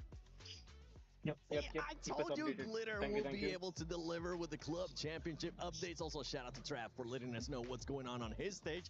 But I'm joined by none other than Mr. Blank. He went from casting and now here at the studio with us. And none other than Neptura as well, the 7WG. We got to talk about that last game. AGAL putting themselves in contention for that top 5, Neptura. Isn't it nice? It's so nice. I mean, we've been wanting AGAL to do something for how many games has it been? 8 games so far? Something like that? Yeah, 10 games even worse. No, they're doing a very, very good job. I am enjoying what they're doing. But to go in a little bit more in depth, right, I really liked how they did that South wraparound, and I think that's really going to be something that we're going to see, hopefully, from them a little bit more as they're being able to actually, you know, think outside the box a little bit, do those wraparound rotations, able to see those opportunities and do it all over again. So maybe in Miramar, it will be happening. But 19 points, I think that is the incentive that they need to do that again. Yeah, solid from AGAL to maybe, hopefully, they'll be able to make it to that top 5. We'll have to wait and see what's going to happen in those upcoming final 2 matches. One team that we actually ended up seeing there that they ended up getting good placement points, but not eliminations. Thunder Talk Gaming. Absolute bless, but honestly, does nothing with it. Yeah, bro, why did it take the weaker Chinese team to let the stronger Chinese team win? What was that about? I don't know. Wasn't cool. Thunder Talk Gaming was camping insanely. They were there for the longest time. However you call it that though, because you came out, you said X-Force in heaven, we're not camping. I didn't say they were not camping. I say it was just lucky though. They were holding out people. What do you mean? They were holding out Furia, they were holding a bunch of other people. Yeah, for this one, Thunder Talk, they were legit just okay. I agree with that. I mean, to be fair to Thunder Talk though, they need some points. Okay, if that's what it takes, that's what it takes. Okay, you can't hate too much. I tell you what I do hate though. I tell you what I do hate. What do you hate? I really do not like Enigma Galaxy's push onto Volcano versus Aurora. These bro I've seen quite some time actually. There was no reason to leave where they left from. And I mean, if we even just roll the tape back to what we were just watching just then, AGAL won from when Enigma Galaxy was playing. That's true. Like we could just sit there all day. We could sit there all day, twiddle our thumbs. We would have won the game. All right. Aurora has to come off the ridge side into plain view. Got shot by someone else. So I don't really understand the call there. And we're still hitting these strange 2-2 splits. I think sometimes it works really well. Other times, not so much. Yep. And that one, it didn't work whatsoever if you're Enigma Galaxy. One team that does need the points and was able to put up good points there in the last match was Alula. I really enjoyed the way that they were able to kind of rotate. Closing. AGAL. अभी इधर देखो रोजो के पीछे ये लोग map देख रहे हो ना राइट साइड के ऊपर इधर देखो on the west edge that slow west side swipe is going to work out well for उधर से सीधा आके रोटेशन मार के इधर आ गए भाई ये क्या करा है इन्होंने एक पूरा उल्टा मैप लेकर ब्रिज क्रॉस करके फिर से एक और ब्रिज से क्रॉस करके इधर आ गए Zypher though wants to try and get भाई क्रेजी खेले उधर हम इधर से ये देखते हैं इनको भाई अच्छा खेला उन्होंने कुछ भी बोलो हाँ इसमें मैच नहीं है ना क्या हो रहा है? वो फाल्कन को बंदा जीत गया. ठीक है. Have some good rotates in, and then it feels intentional from there onwards. That's a passivity that they go for, and it tends to reward them in the late game. Yeah. I want to see a bit more proactiveness from them in future because I think that could really help improve their score lines. But right now they're absolutely fine. There's no reason to change. There are teams, on the other hand, like we're looking at RRQ, they feel like a team that's been forced to make plays. It doesn't feel intentional, and then they're winning off the back of some gun skill. And I think honestly, Lepar is massively propping up that team at the moment because he has some really good clutch moments. But it comes off the back of, oh, did we really want to be here? Now Lepar's gonna have to clutch up. Yeah, it's true. I think you're right there. It's like, and I'm seeing it from a lot of teams. I'm just trying to think of like all the lobbies that we've seen, all the groups, all the teams rather. It's kind of a lot of the same thing. I think OG in the beginning were doing it as well, right? Not so much today, but certainly yesterday it was a little bit of a let's see what happens if we go here and then see what happens. You know, it's not proactive. It's not. There's no plan to it. It's just kind of a bit random. And I think a few teams have been doing that one. For OG, they're not going to be that upset, all right? They ended up with the first place, third place, fourth place. This is just something that they're going to keep on improving. And going back to Alula, something that I actually really want, I was hoping you would end up pointing out, I really enjoy how long they took to rotate in because they were making sure that there was going to be nobody behind them. I really enjoyed that out of them, which kind of allowed them to do that fight that you were talking about with RRQ. Another squad that we actually been seeing now step up as we're seeing the battle there for first place is Fourth Rise. Fourth Rise with those 2-2 splits. It was very nice, and 2-2 splits are their big thing. The 1-3, the 2-2, they love doing it, and we saw it in some really good form there in that last game. I really enjoyed that. Very strong. Again, the same point I was making about Alula is the same for Fourth Rise. Again, they're intimidating the rest of the teams. They've woken up in this game and gone, right, there's 2 games left. We would like to be in first place, so we're going to be more intimidating, playing those mind games, being very strong, not necessarily going full aggro, but being intimidating. Look at what intimidation gets you. Fourth Rise, 92 points. Not even just intimidation, just being proactive and making sure that they don't let anybody push up on them as KRX was trying to. But Fourth Thrives right now overtakes that first place. Orangutan still in that second place. Congratulations, Orangutan. You're going to be going to the finals.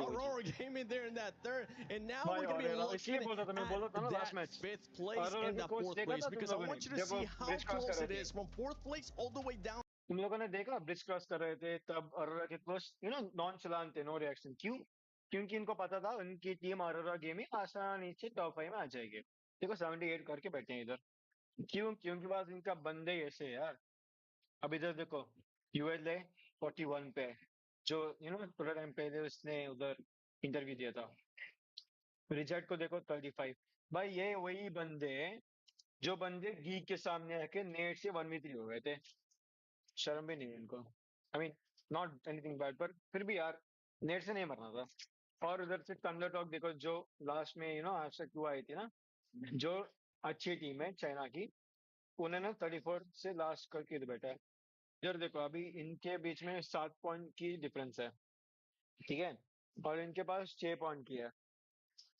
अभी इधर बहुत matter कर सकता है और अगर GK sports ने अगर कुछ इधर उधर कर लिया इनके कोच इनके ऊपर इतना भड़क जाएंगे कसम भाई 45 पॉइंट्स किया है आरआरक्यू ने 46 किया है बहुत ही अच्छी तरीके से जाना है क्योंकि फ्यूरिया को छोड़ दो फ्यूरिया तो अच्छी करेगी इधर इधर से 11th पोजीशन से 16 पोजीशन के बीच में ये 6 टीम के साथ अभी इनका गेम प्ले होने वाला है इन 6 टीमों में से 3 टीम बाहर जाने वाली है अगर हमें डिसाइड करना है इन 3 टीमों में से 6 टीमों में से 3 टीम कौन सी होगी क्यों क्योंकि आरआरक्यू 46 पे और गेमिंग स्टार्स 29 पे और इनके बीच ना अच्छी राइवलरी भी है और इनके साथ अच्छा गेम प्ले भी नहीं निकाल सकते हम लोग देखेंगे Eyes are locked because everybody in between is going to that survival stage. But you're right, we're going into the desert, baby. The last 2 matches,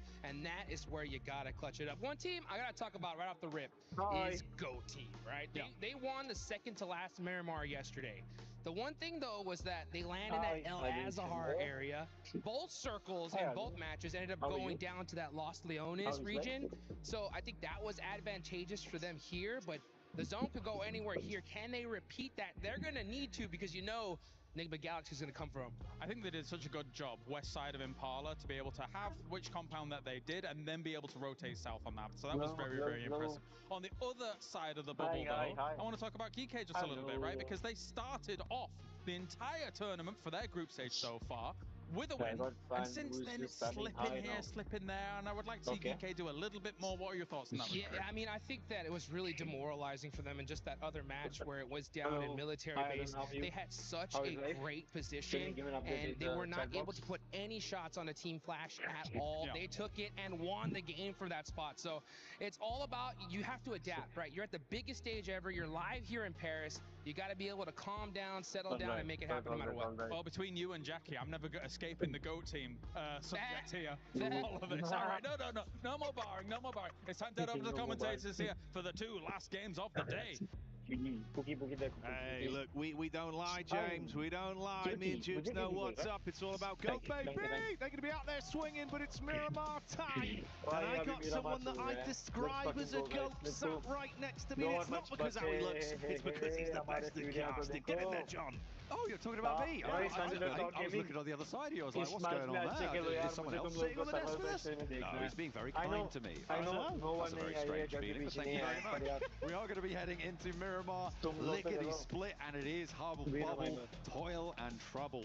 5 teams will go forwards, and 3 will fumble their opportunity to make it towards even the survival stage. But down towards the bottom of the tables, it's looking mighty dejected so far. And it is starting to open up a bit of a gap, a 6-point gap between 14th and 13th on that bubble. Towards the bottom of the tables, that's pretty significant. That was kind of slick with it as well with the wordplay, John. You were giving me some nursery rhyme type beats there, and you're spot on, because it will be a crime for some of these teams if they don't get through, because they can't make dimes here in PUBG Mobile World Cup, and that'll be a travesty. 2 games left. You've got to smarten up quick. Make sure that you're getting in and amongst it. You cannot afford to be timid, to be timorous, to be shy, and back off when you have a knock to play around, you know? That's kind of a... you know, as long as it's still in my memory, it's going to be in yours too, because it is a real stain on that one. Plane path goes from Minas del Sur over towards La Cobraria up on the northwest side. Fairly chill on this one, waiting for the circle to come on out, and I'm waiting to observe any hot drops, but it looks like for now, we're going to be kind of chill. Picardo, though, would be dangerous if Thundertalk do drop down, because Force Drives are on top of it, in and amongst it, but no. Thundertalk, we know what they like to do, and it is get away from other players in the lobby. You got it in twice in the intro, but I can't believe I've just got to twist that. I know, you really are. You're turning it. Your second place isn't first place. Yeah, I mean, technically, second to lose, or first to lose. Yeah, okay. Yeah, something like that. Yeah. We'll run the numbers. That's not our role. That's Max. No, it's not. It's not Max. Oh, dear. They're on the road again with a big bang. They're going on through. It's the GOAT team. Heading on up on the south coast road, going to potentially move in over towards Puerto Plata, part of that sort of area of the map, but the plane path being on the west and the circle being on the northwest is going to make things tricky. But if you want to make things as untricky as possible, make sure you're grabbing those Naruto skins. You saw that flash up on your screen. Jump on into the game. Make sure you go for those draws, because you can look mighty fine on the battlegrounds. Oh yeah, you can look pretty damn slick. Come out there styling on fools with your plays, with the mad skins that they've got. Wonderful collab. Everyone's very excited about it. Like John said, make sure you're checking it out and getting your solo peepers, spotting it in game today. And of course, we'll be using our eyeballs to take you the lay of the land with the teams here. Give you a run through everything that matters as we get close. Going into the next game, obviously, it'll be a little bit more deliberation, right? We'll know kind of what we're looking like. Top spots obviously being drastically important, skip survival. And then the bottom side of the pack, because otherwise, John, it's not even a matter of survival stage for you. It's just outright goodbye, good night from the event. Yet to come, really, but it might get a bit defined from this very game of Miramar here. Yeah, if we're going to see early falls from X-Force Reject, Thundertalk Gaming Stars, it may just be a death sentence for them to try and make their way forwards. Obviously, there is always those mathematical probabilities, because technically you can get 60 eliminations in a game and get a chicken dinner, which gives you a 70-point match. But I've never seen it happen, Jackie. Not legally, anyway. No, but you can't see air, and they say that it exists. See, you never know, John. That's the funny thing. But hey, probably not, eh? Because that would be crazy. I hate that you've just said that to me. Because it's right. But only if you're talking about the visible spectrum. Yeah, I mean, like, we can prove it exists, but... Yeah. Can you prove it exists? There's a fan next to you. That seems to be moving somewhere. I don't know what it's doing. I can feel it. If you can't prove air, how can you prove fans, you know? You've got to start from the basics. 1 + 1 = 2. Thunder Talk Gaming can't close out a game. That's the sort of situation we need to be starting from. That's the foundational elements of this universe. Someone's giving you some funny juice today. Hey, you know what? I had to do a lot of exercise. Actually, I'm going a little stir crazy. Yeah, you work not to do copy, you know. No one saw the full takes of those as well. There's about half an hour of unedited footage of John getting that clip done. So I was rehearsing as well. You were. Oh, it was good to see though, but honestly, I think your rotations will be on point now. You have stamina to do that. I've lost it all. I use it. I'll burn through that candle very, very quickly. Let's take a look at the lay of the land now. It looks like Xbox rejects with a chance to take fighting. Xbox rejects one. World cup का ही match खेल रहा है ना भाई, तेरा team 14 those teams in danger. Reverb is down and out of there. So already a poor start for our bubble team. Yeah, not ideal. That one's going to get popped instantly. Akin to bursting in the verbiage we're using here, which isn't what you want if you want to try and rise up and actually get yourself out in that danger zone. Devil up top side with the Mini 14 as well. Alula, we were singing their praises previously. They started to build a good amount of energy. Some of the fights we saw from them actually look good as well. R3B, that awkward encounter versus KRX. So far away in terms of distance, but hitting beautiful shots. So mechanically, individually, John, he looked like he was hitting some great form. Rest of the squad comes alive into this one. It could be a good reset. We heard in the interview as well, you know, yeah, there were mistakes, but we can fix things. We're going to come out on top. Would love to see that proven true. They definitely want to. A lot of power from that last match to see themselves up towards the survival stage zone right now. On 41 points, they're in a decent spot on this map, up towards La Cobreria. They do need access to the hills to their south, and if they can win a fight with Esports rejects, that would probably be one of the best case scenarios for them, right? If they can take control of the Crater Fields area, get some of that high ground under lock and key against one of their main rivals, there's very few better positions for a team to be in than to be able to find a little bit of confidence right now. That is going to be weighing heavily on the minds of everyone sat around them. Enigma Galaxy moving in from that western side. RRQ as well could potentially try and jump into the mix there. Orangutan as well have access to those Crater Fields hills, but for a little bit more time before we see things go really to loggerheads. We've only had that one casualty so far. Yeah, crew moving up. Obviously, from what we saw, it was a little bit stale from some of the hits, more just getting stuck involved into fights when it was forced upon them rather than taking the initiative necessarily themselves. We'll see if that will change here with the approach. Down towards the compound now, having a bit of a loot up. Satan not too far away.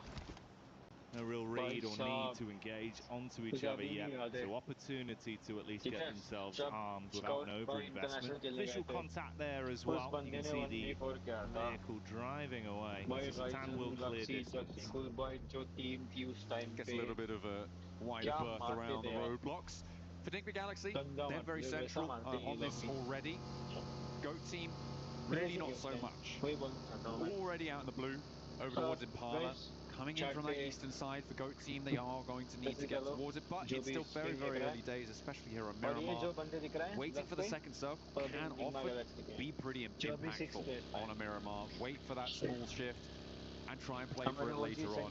Get a little bit more looting done out on that east side. We saw Goat team dropping out and moving quite early on, so the looting phase will have been a little bit offset. Hopefully now, though, they are on the road, and I believe that they are, to try and move in, potentially sweep all the way up to that north side. Could inject towards water treatment, over past Cruz-Tabaye. But there is Geeke in the way, in El Azahar, so potentially be an unexpected blockage in the system for them. The next zone will reveal itself fairly soon, though, so we'll see what they want to do with that new information once it's revealed.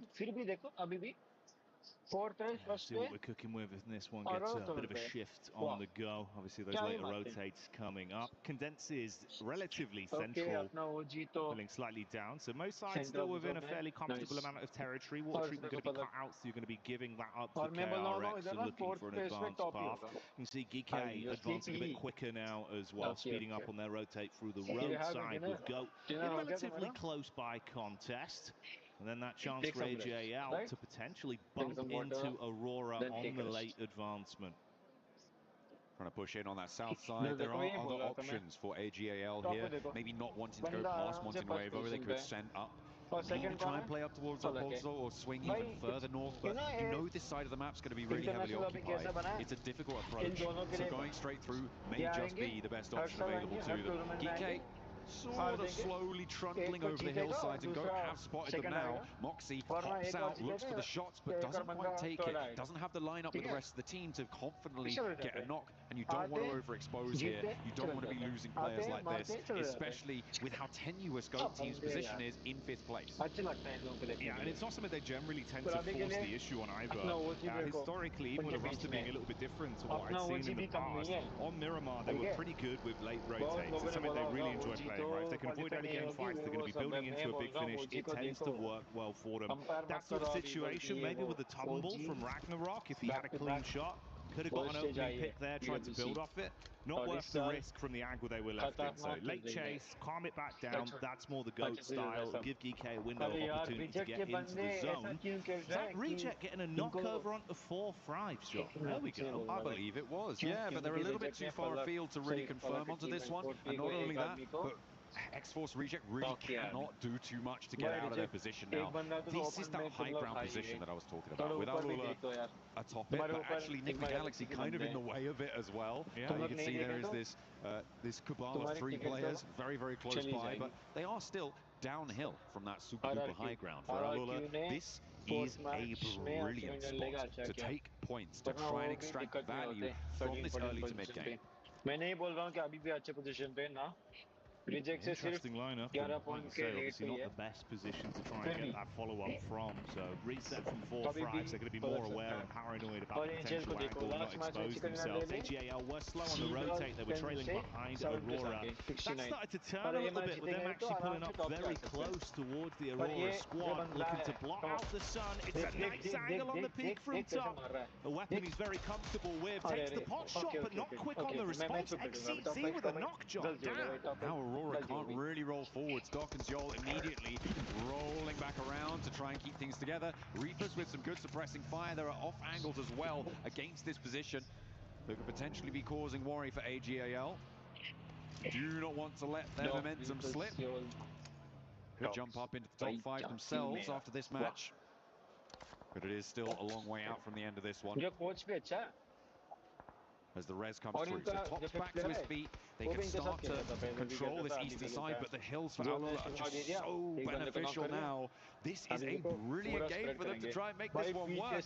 It's so hard for everybody else to try and move in. I feel like Thundertalk are going to have a really tough time here trying to extract themselves from the southeast side where they sit, which is behind this engagement on our screens now, Jack. Yeah, this is something that could be really bad for them with the backstab building, scouting party play from Doc coming in around the rear, whilst the nades are just keeping them hammered into position. AJL do get one knock onto top once again. It's a good nade thrown out from a key player from the team in Flower H, but on the hard commit, Joel is slick with it with a reply.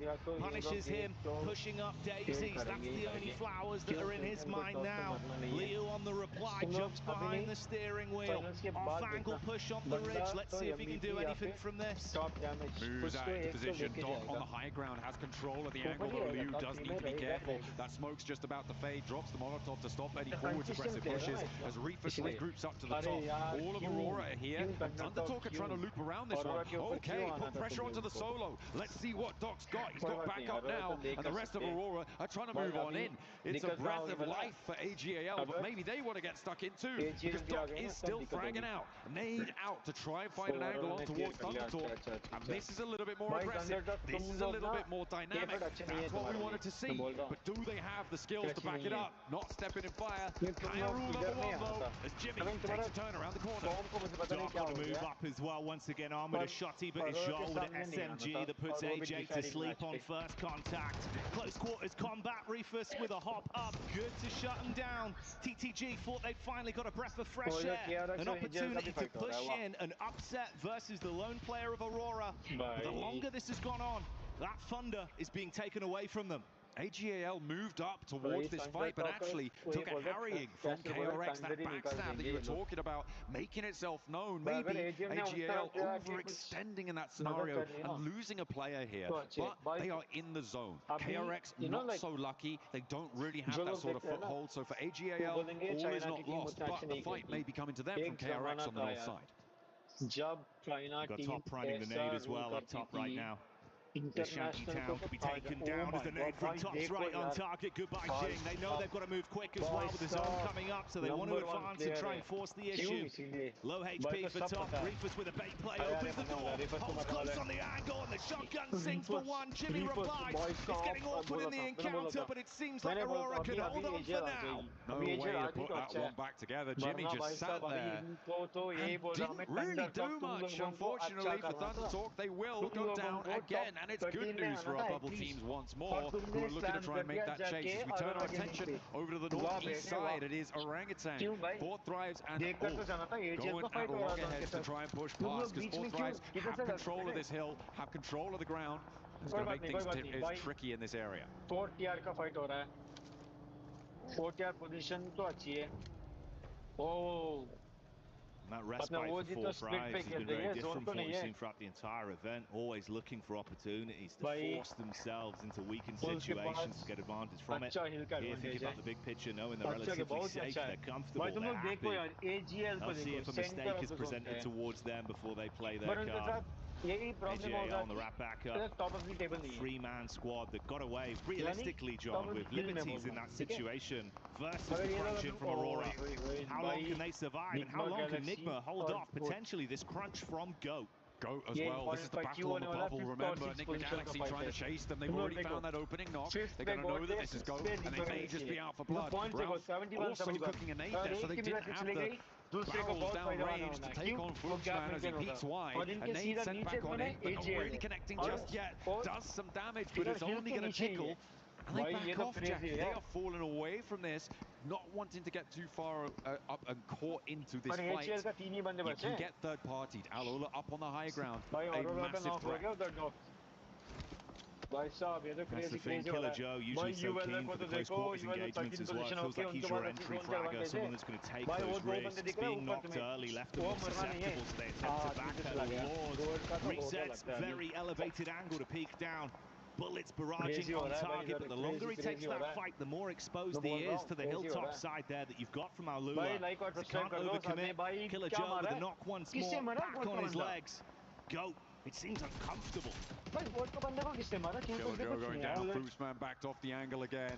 And they are just getting forced into a difficult scenario here. GOAT do still have force out the open, but Alula just making it like so difficult. Nobody's having a good time around these cliffs, but nobody's going down either, which is quite impressive stuff. Moxie finally blocked by Quick. Able to slide away unnoticed. No, he gets found again. That should be a flush. And likely Killer Joe going down too, so GOAT cut in half here. Enigma Galaxy with a big opportunity. There's just no exit path, John. You've got to stay close to the wall and fight up in person, or attempt for a quick getaway. Whatever you choose, Alula just layering over the edge, looking to convert from it. This extended battle between KRX and Aurora as well, leaving them worse for wear every minute that passes. The duo attempts to just get out on it, piece away from the situation, but Joel not given that gift. Another connection, that time it's from Flash Gaming, catching them on the exit with a rotate of the vehicle. Only Top left. Moving in on that south side, a solo for Aurora. Goats do manage to get back up to 3. I thought they were going to lose Moxie, sorry, 2 players. Killer Joe does manage to somehow get res there. A rotate in the shadow of the mountain. But the circle just keeps giving it to the high ground here. This is good for Enigma Galaxy, but Alula will survive for so much longer. The difficulty is the X-Force Reject are just still in this one. Still a threat, still breathing down their neck. भाई सबका फायदा है. Seemed like that was nearly the go signal as well, called for. Enigma were looking right on the edge, debating whether or not they do swing off it if there was a peek out, a wide angle in play, but Fuchs is trying to keep himself close down to the ground behind the vehicle. Killer Joe in the back line, a similar situation. And they better hope they do it cleanly as well, John. Alula could peer over and attempt to clean up if they take sustained damage from this. No one wants to risk it. Now RRQ in a really important fight right now. They're trying to push in behind Alula. If they get a chunk out of this team, things could change. But a stalwart hold and R3B on that long-range backstop angle is so importantly placed for them. He catches them on the crossfire, immediately shreds a player away from them. That is great news. Not only that, but it gets the information over the rest of his team. Where RRQ are approaching from, how many are they, what sort of angles are they playing around with. It is so invaluable to have that sort of stuff on side as Enigma Galaxy look to get rid of the remnants of Goat. This time they clear on the edge. They knew Fuchs was knocked once again. The overinvestment from cleaning out the full squad isn't worth the risk though, so they won't go too deep into it. Stay in the angle where they know they're safe from the peak from Alula. Coops looking for a backside read as Killer Joe sits, staying warm by the burning building with Force miles away from assisting him. Orangutan in the meantime tried to send forwards. They've lost a lot of health bar, but it looks like they may be able to res up to 3 if they're lucky. All while this is all unfolding, RRQ again suffering, but it's back and forth with Goat, and I think that might just spell the end for them. Only Killer Joe now remaining. The last to stand, Enigma Galaxy, all too chuffed with this because they are in that 5th place spot now. Goat desperately wanting to try and stay in the running for our last match, which is yet to come after this. Satan spotting it. Seemed like there was the clear there over towards the vehicle. Good shots on target. Stop Killer Joe. Remove Goat, so they're out here. And that's the dream scenario, licking your lips for Enigma Galaxy. They know that they'll be able to move themselves up. Cleaning limbs added to the total tally. The 4 players still remaining alive.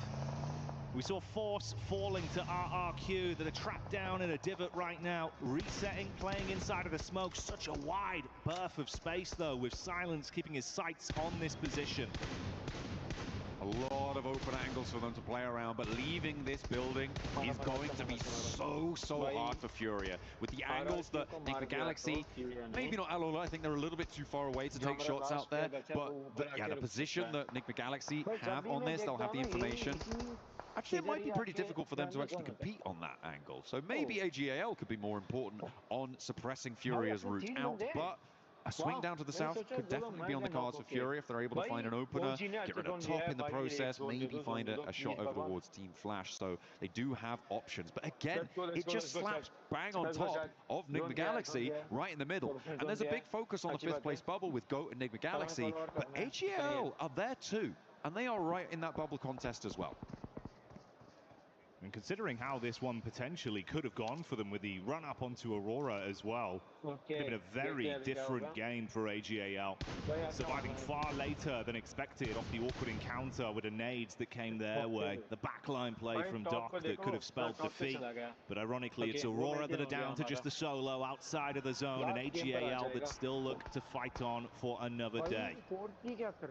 Top trying to creep up towards the hills here, but has to go open broadside towards Team Flash if he wants to make it. Furia up and into the foothills now. Yeah, I don't think the angles are there. Alula picking up more points as well. They're finding shots left and right, doing a lot of damage, but they have to crunch down south now. So leaving that position has kept them safe for so long. On the north side, continuing to just lose a player. Now they're down to 1. And they may not last too much longer. Indeed, they will fall. And it's Ulf out in 9th place. Finished off there as Devil from Reject gets that last shot in with the Mini 14. KRX being shut down as the zone nips at their heels and the fight breaking out all across the battleground. 4 Frags coming alive once again. See you later, top. As that's Enigma Galaxy with the spot from quite some distance. Up on top of the rock, Lord, living his movie. There could be so many free points to steal from the position they've got themselves into, John, and you can't get them out.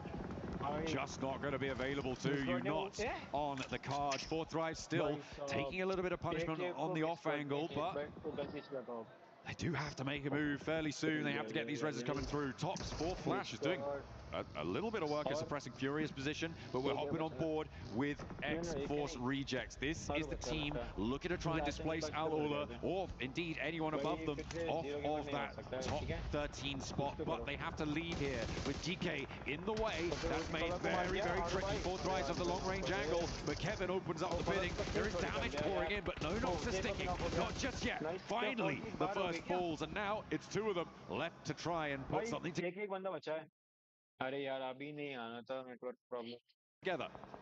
So many of our squads going at each other right now. 4 frags seems to be taking the brunt of the damage as they fall one by one. Goodbye, good night.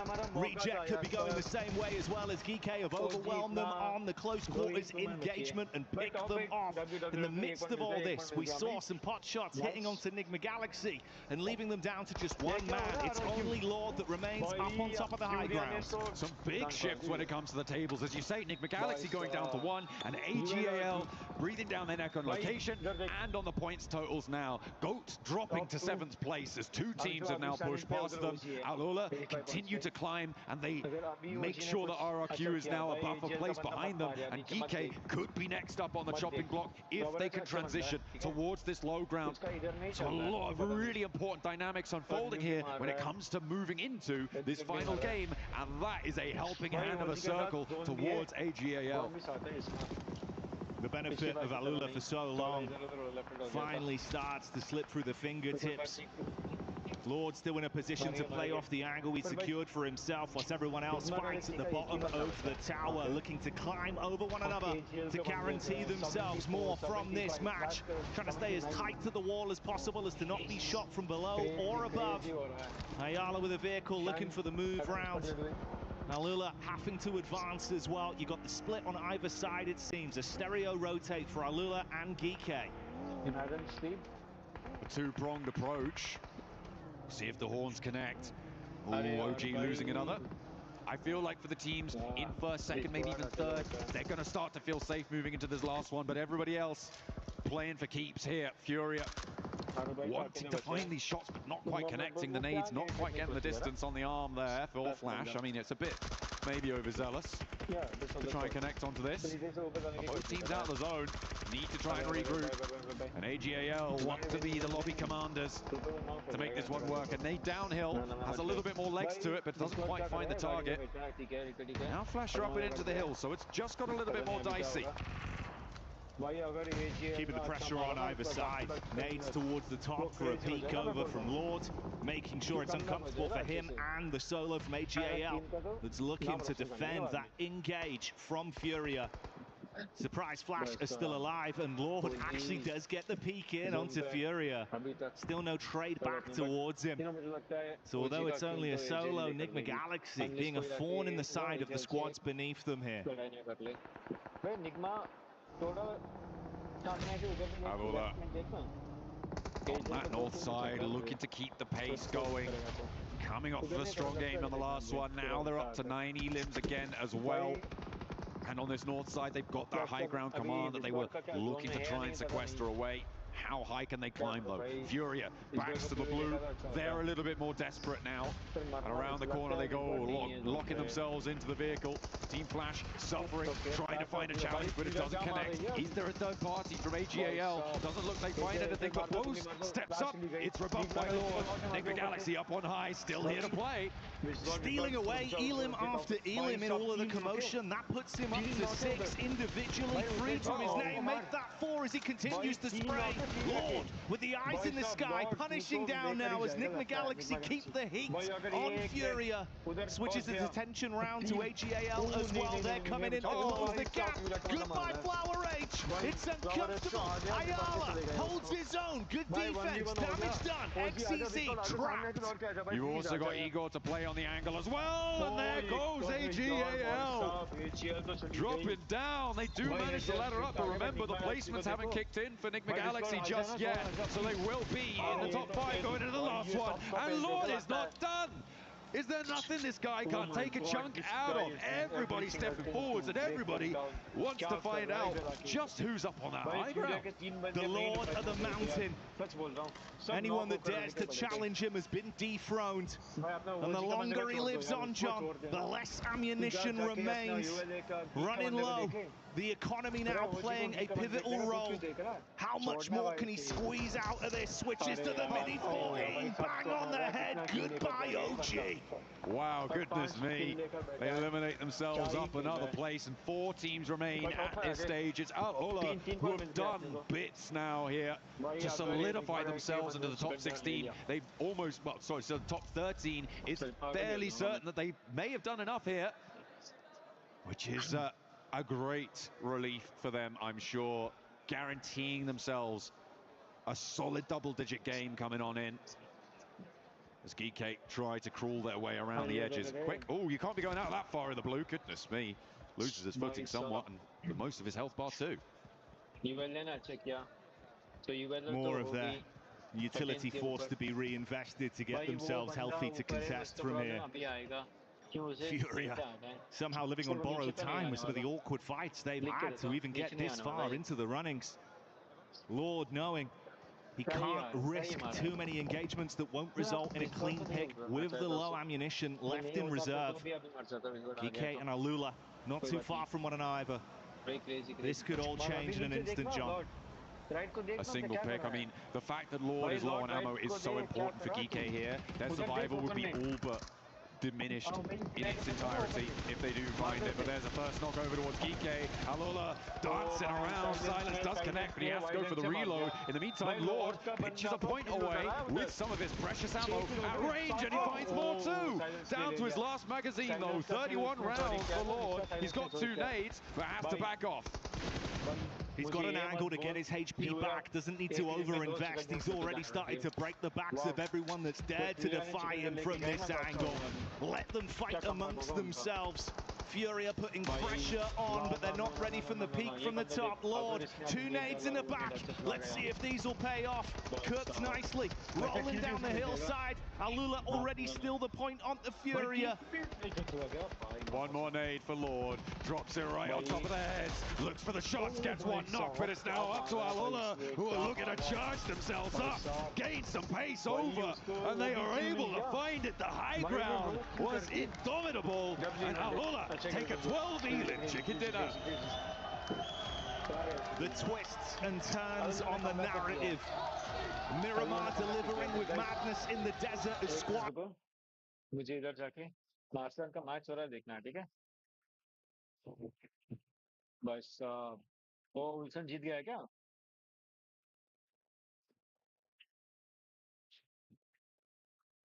इसका किसके साथ match था? ओ काशिमीर के साथ match था.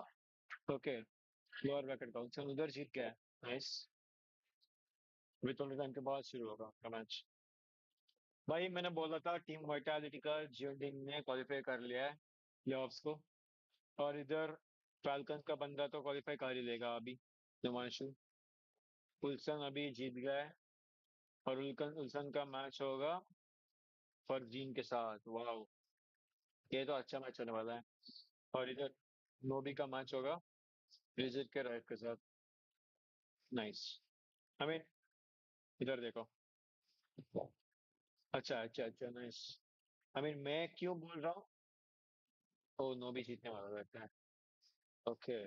I am too. I feel like this, but to get to second place is a real testament to their transitional ability. From that location on the southwest side, they picked their path well, taking that fight with Flash. It was stymied, it was corralled, but it was fought well and with good heart for Furia.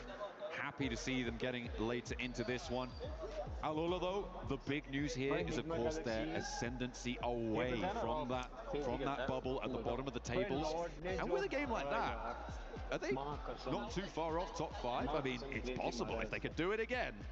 I feel like there is potentially something on the cards. It would be a miracle. Hey man, they said we can fix things in the last 2 games. That's 1/2 already secure. Have another big performance, give us another reason to get excited. Come out here and wax lyrical with the plays that they can deliver. It could all change. It's why it's so enticing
Check, check.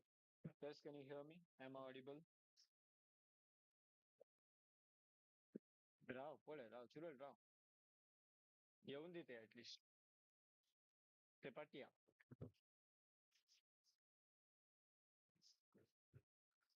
Try kana. Mute kela padate. Mute आता है.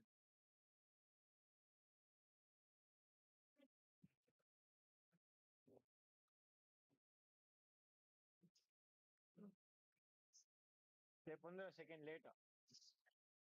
Okay. Managed to get about, it was about 12, no, guys, it was about 10 eliminations just speaking, before the fight with Furia when they're moving their way down off that peak onto the hill, and then they were able obviously to get that, but that wasn't without some help from one of our teammates who was sitting on the top peak there. But for this team, they clearly understand that these last two games are incredibly important. They have had a steady run throughout this. I mean, looking at this position here, they are actually sort of moving their way down on top of GK, which I thought, oh, okay. Obviously, they weren't sort of putting out that scout to see where Furia were at that moment. Furia were able to get like a couple of knocks on them, but they were able to reset and then get that win. I have no idea how Furia just kept getting back up. They're getting knocked back up, knocked back up, knocked back up, and they got really deep in that game. I did not expect them to make it actually to a top 2 finish. That is very impressive. Just highlighting how relentless Furia truly are here, representing Brazil in Paris for PMWC. But the finishing moments here, Yasa giving it his best shot. But Lord in particular, here Niptura, oh my goodness, making it rain from this peak finish with that mini 14. He was holding on to his resources for as long as he really could, but eventually the circle had a different plan in mind. No, he was exactly the right teammate to be up on top there, right? I think he was really, really good at sussing out exactly where everybody was.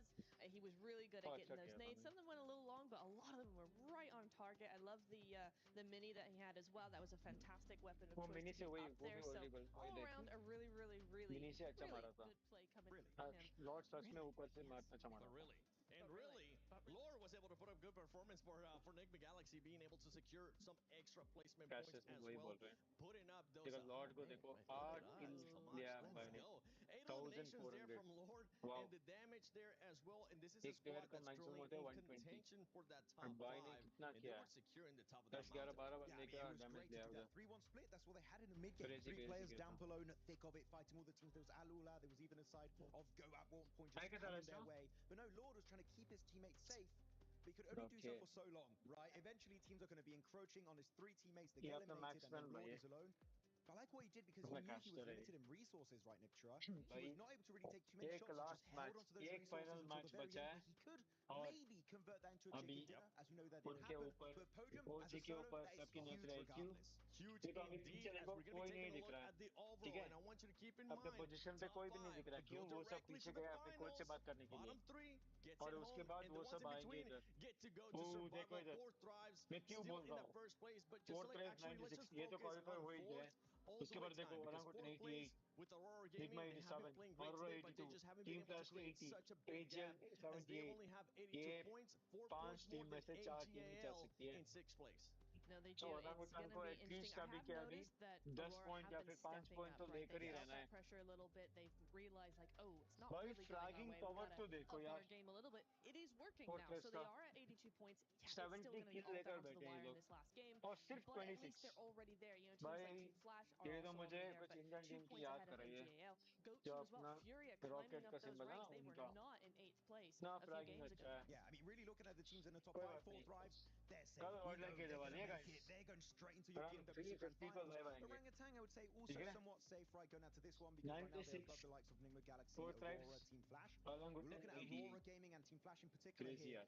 They need a big game late. If they do not get that performance here, all gamers, GOAT team, Furia, you know they're going to chase them down for that top 5. Yeah, they need to make these opportunities for themselves. And what we're seeing a lot of teams do is kind of letting just the cookie crumble how it will. These players need to start obviously creating these opportunities and making the lobby play to their way. And I must say that from that game, Furia did that. I would kind of call them like the mountain goats of PUBG, because what is with them being able to scale up a mountain, absolutely decimate in every way, which form. But it's good to see Alula here, obviously moving up with 63 points, definitely securing that place out of the bottom 3. Now, I do want to sort of touch on I guess, a little bit more of like thunder talk out of that game. This is crunch time for them. They're under pressure, and look, they had a push from Aurora in the building, and they showed no presence. They just sat down there. They didn't create any space, no presence, and got absolutely rolled by Aurora. Yeah, they have the cloak of invisibility, but no one told them to take it off. Right now, it's time to take it off. We're looking at this one. The point gap is 12 points between Reject and RRQ. Yeah, I would say your teams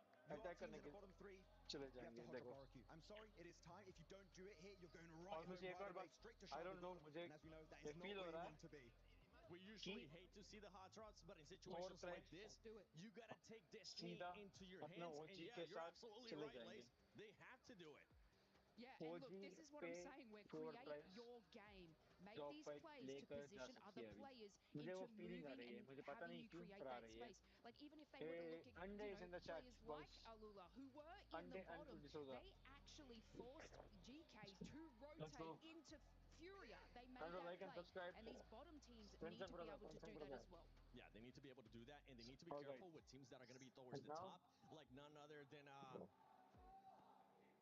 Who's that? Who's this? It's Noki.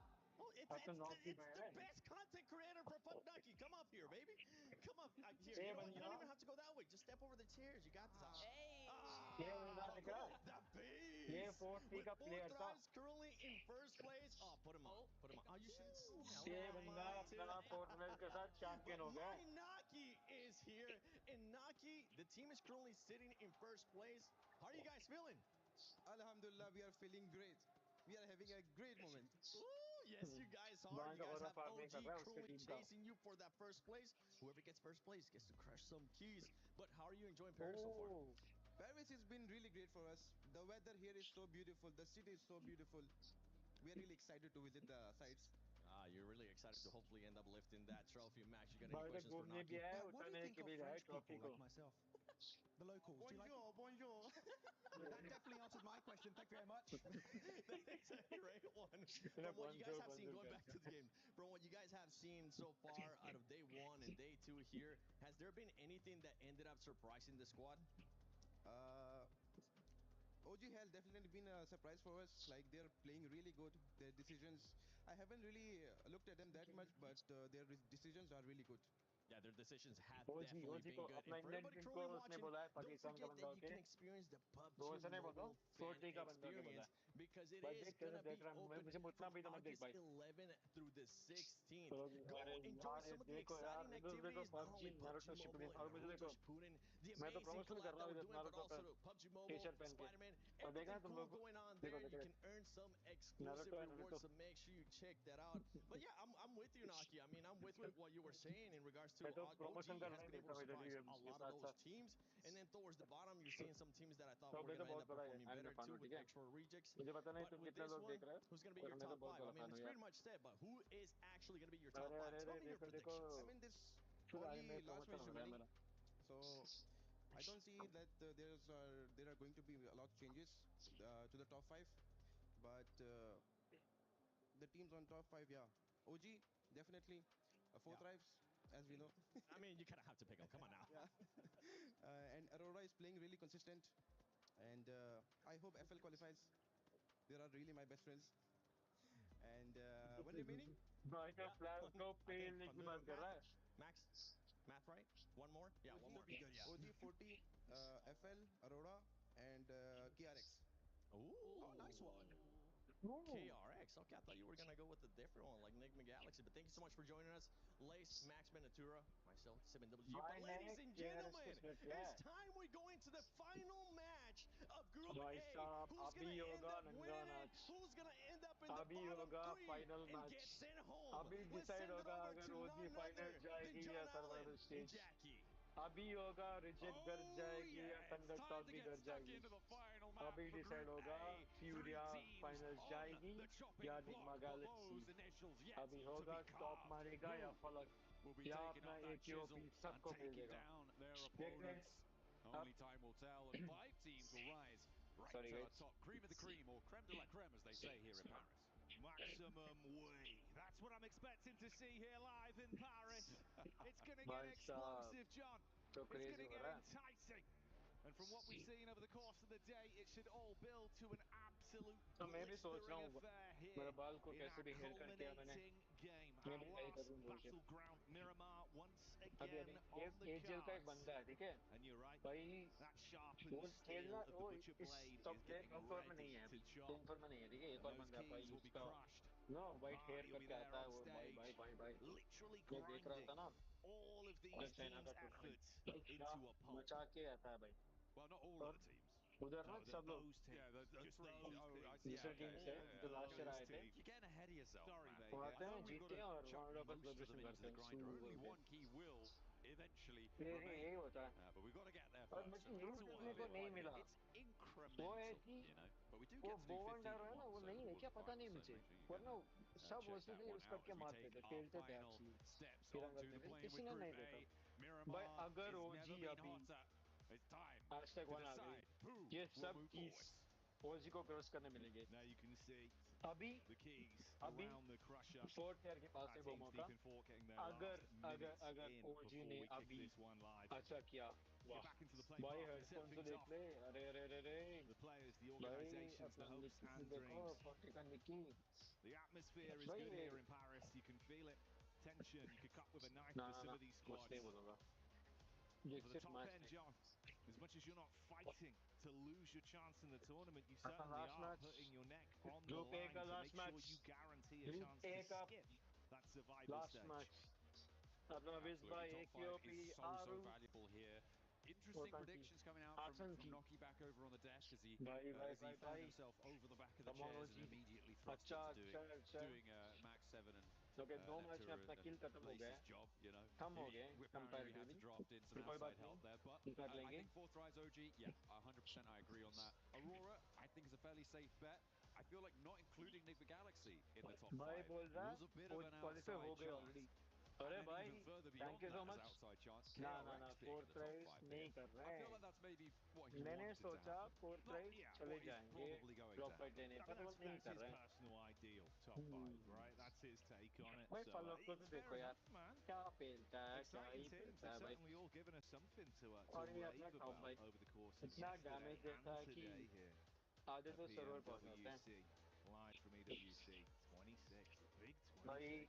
I remember when it was 26. Just last year, actually. It was 25. Yeah, and the year before that. 20, no, it wasn't. Oh, yeah, okay, yeah. It wasn't 25. Don't be silly. Southwest Circle, as the plane path goes straight down the middle of this one from Partona up towards Saint Martin. It looks like we are going to be heading down towards that Schumacher Hills area, the Ladriera, peak lines over on that western side. Very major feature there, so transitional areas around there, highly coveted. A lot of ground on the south side is slightly treacherous. Potential to see teams rotating down through Partona, trying to get access to the west, but more than likely, we're going to see a long rotate over on the north side, coming down on that west edge, past El Pozo, to try and push themselves towards those Ladriera Hills.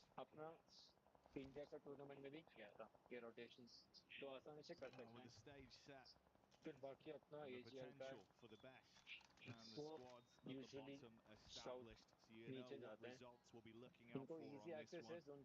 We'll delve into it and get an eye line. We heard the analyst saying at times like this, you need to really invest that risk versus reward.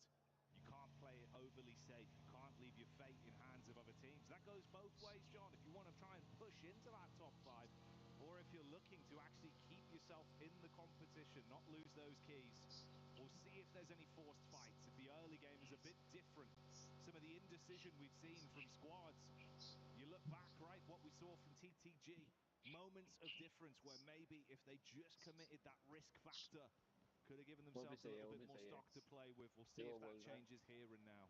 I mean, right now for Esports Rejects, they're sat 12 points behind RRQ. That is a big gap to make up. It's going to be very, very difficult to do that, and even further behind for the teams behind that as well. So I'm really not holding out hope. I feel like we may already have our top 13. I don't want to jinx it for RRQ, but I feel like I'm fairly confident in saying that, especially given where RRQ are on the map. down towards Valdemar already.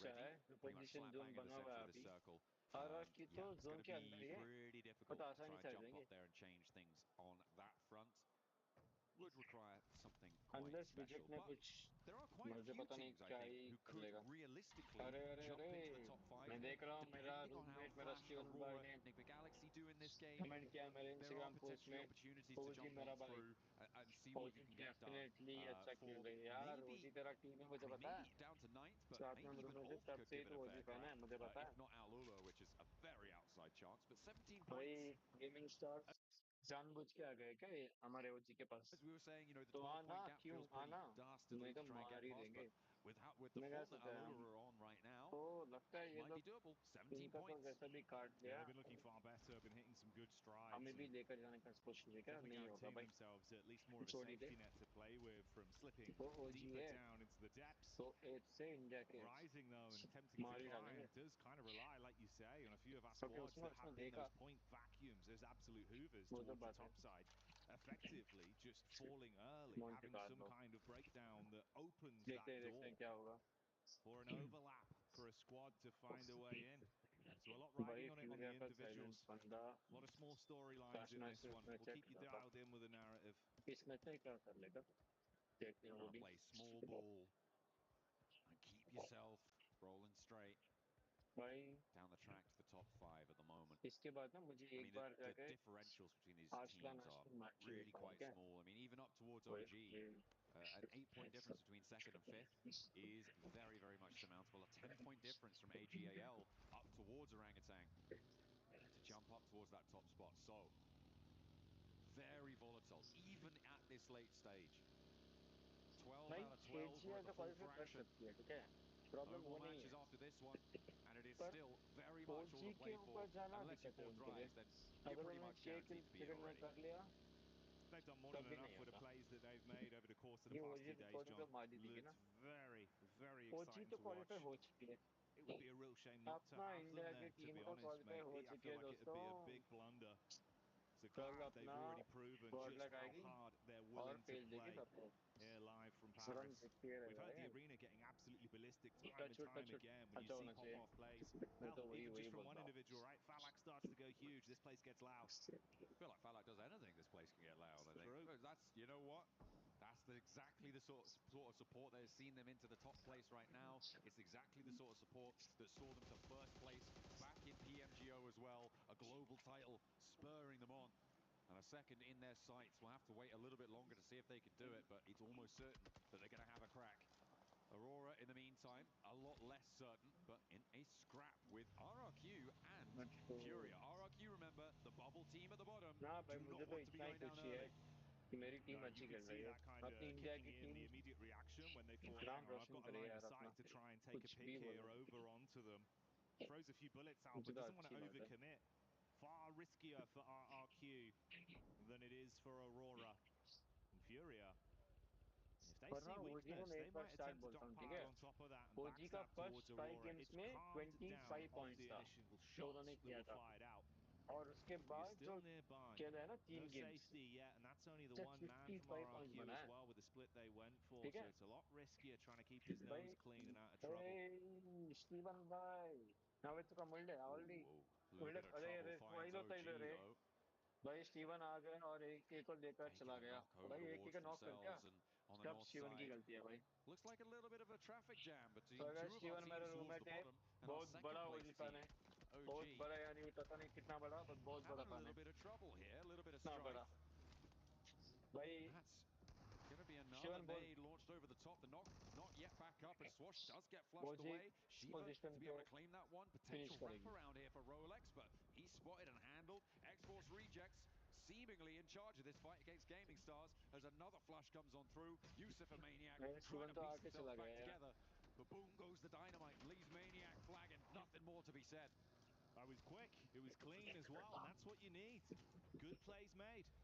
They're going to be able to shut him down and remove G-Star from the competition off the back of that, make it far more uncomfortable for them, as they now know there is nothing they can do for themselves in this situation to rise up the ranks. They're left dead last in that position, whilst Reject claim 4 points They've got to do a whole lot more, John, but that's a brilliant start. They've got to get a whole lot further down south as well now for X-Force Rejects. They have to move from that northern edge all the way out the back.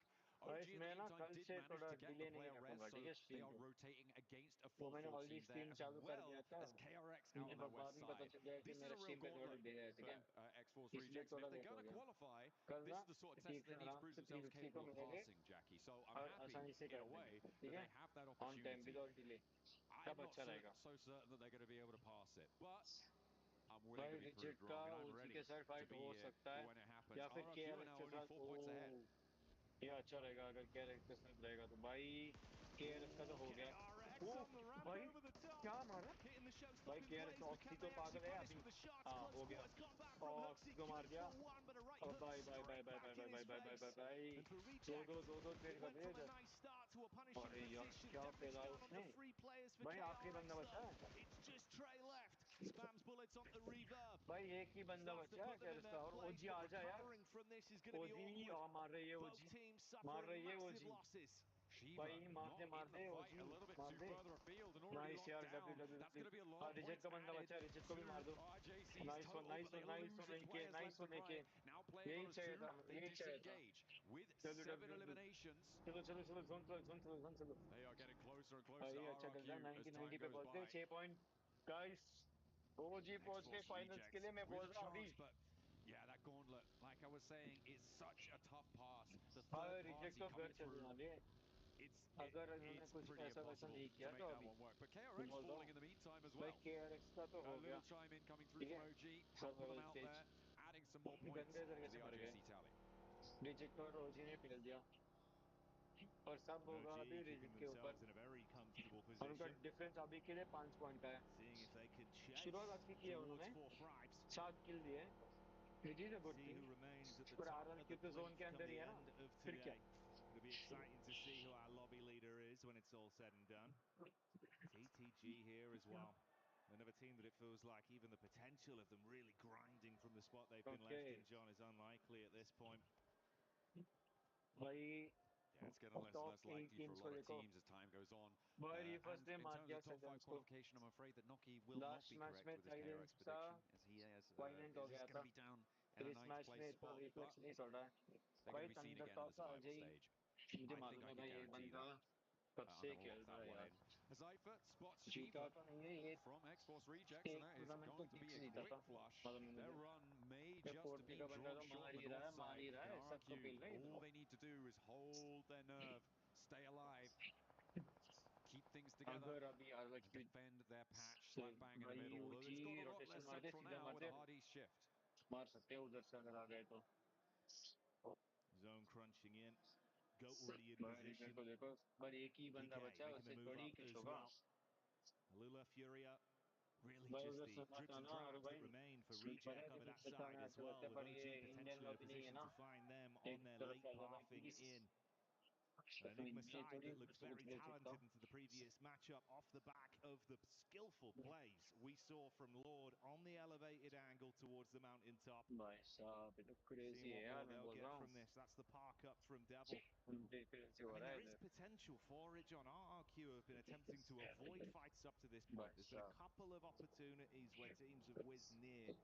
They haven't risked it, which still means there's a chance. But if Reject can do much, maybe there's an opportunity. It's only a solo though, so we're looking for a big finish on it. Small elims. It will not be an easy feat. It requires RRQ to be shut down by a different team. And I feel like RRQ's position is just so strong here. It's such a difficult position to try and get up on towards against the full 4 squad. If they're reactive and fast enough to respond to threats as they come their way, that is the major downside for RRQ. Right? You have to play it fairly split in this location. And it looks like they are going to be, I mean, they're spiking out. They are making themselves known, which I think is the right play. Force teams around them to fight against each other as they try and ascend towards it. This is what you need for RRQ. Keep that suppressive pressure, just moving teams away from you. You do not want to give them the idea that, hey, you're a weak fight. But maybe Furia have found their opening. There is AGAL behind them that can make it harder, Jackie. But I feel like Furia, we know how hardy this team is. We know that they've got some real staying power. The question is, can they get up the side of this cliff?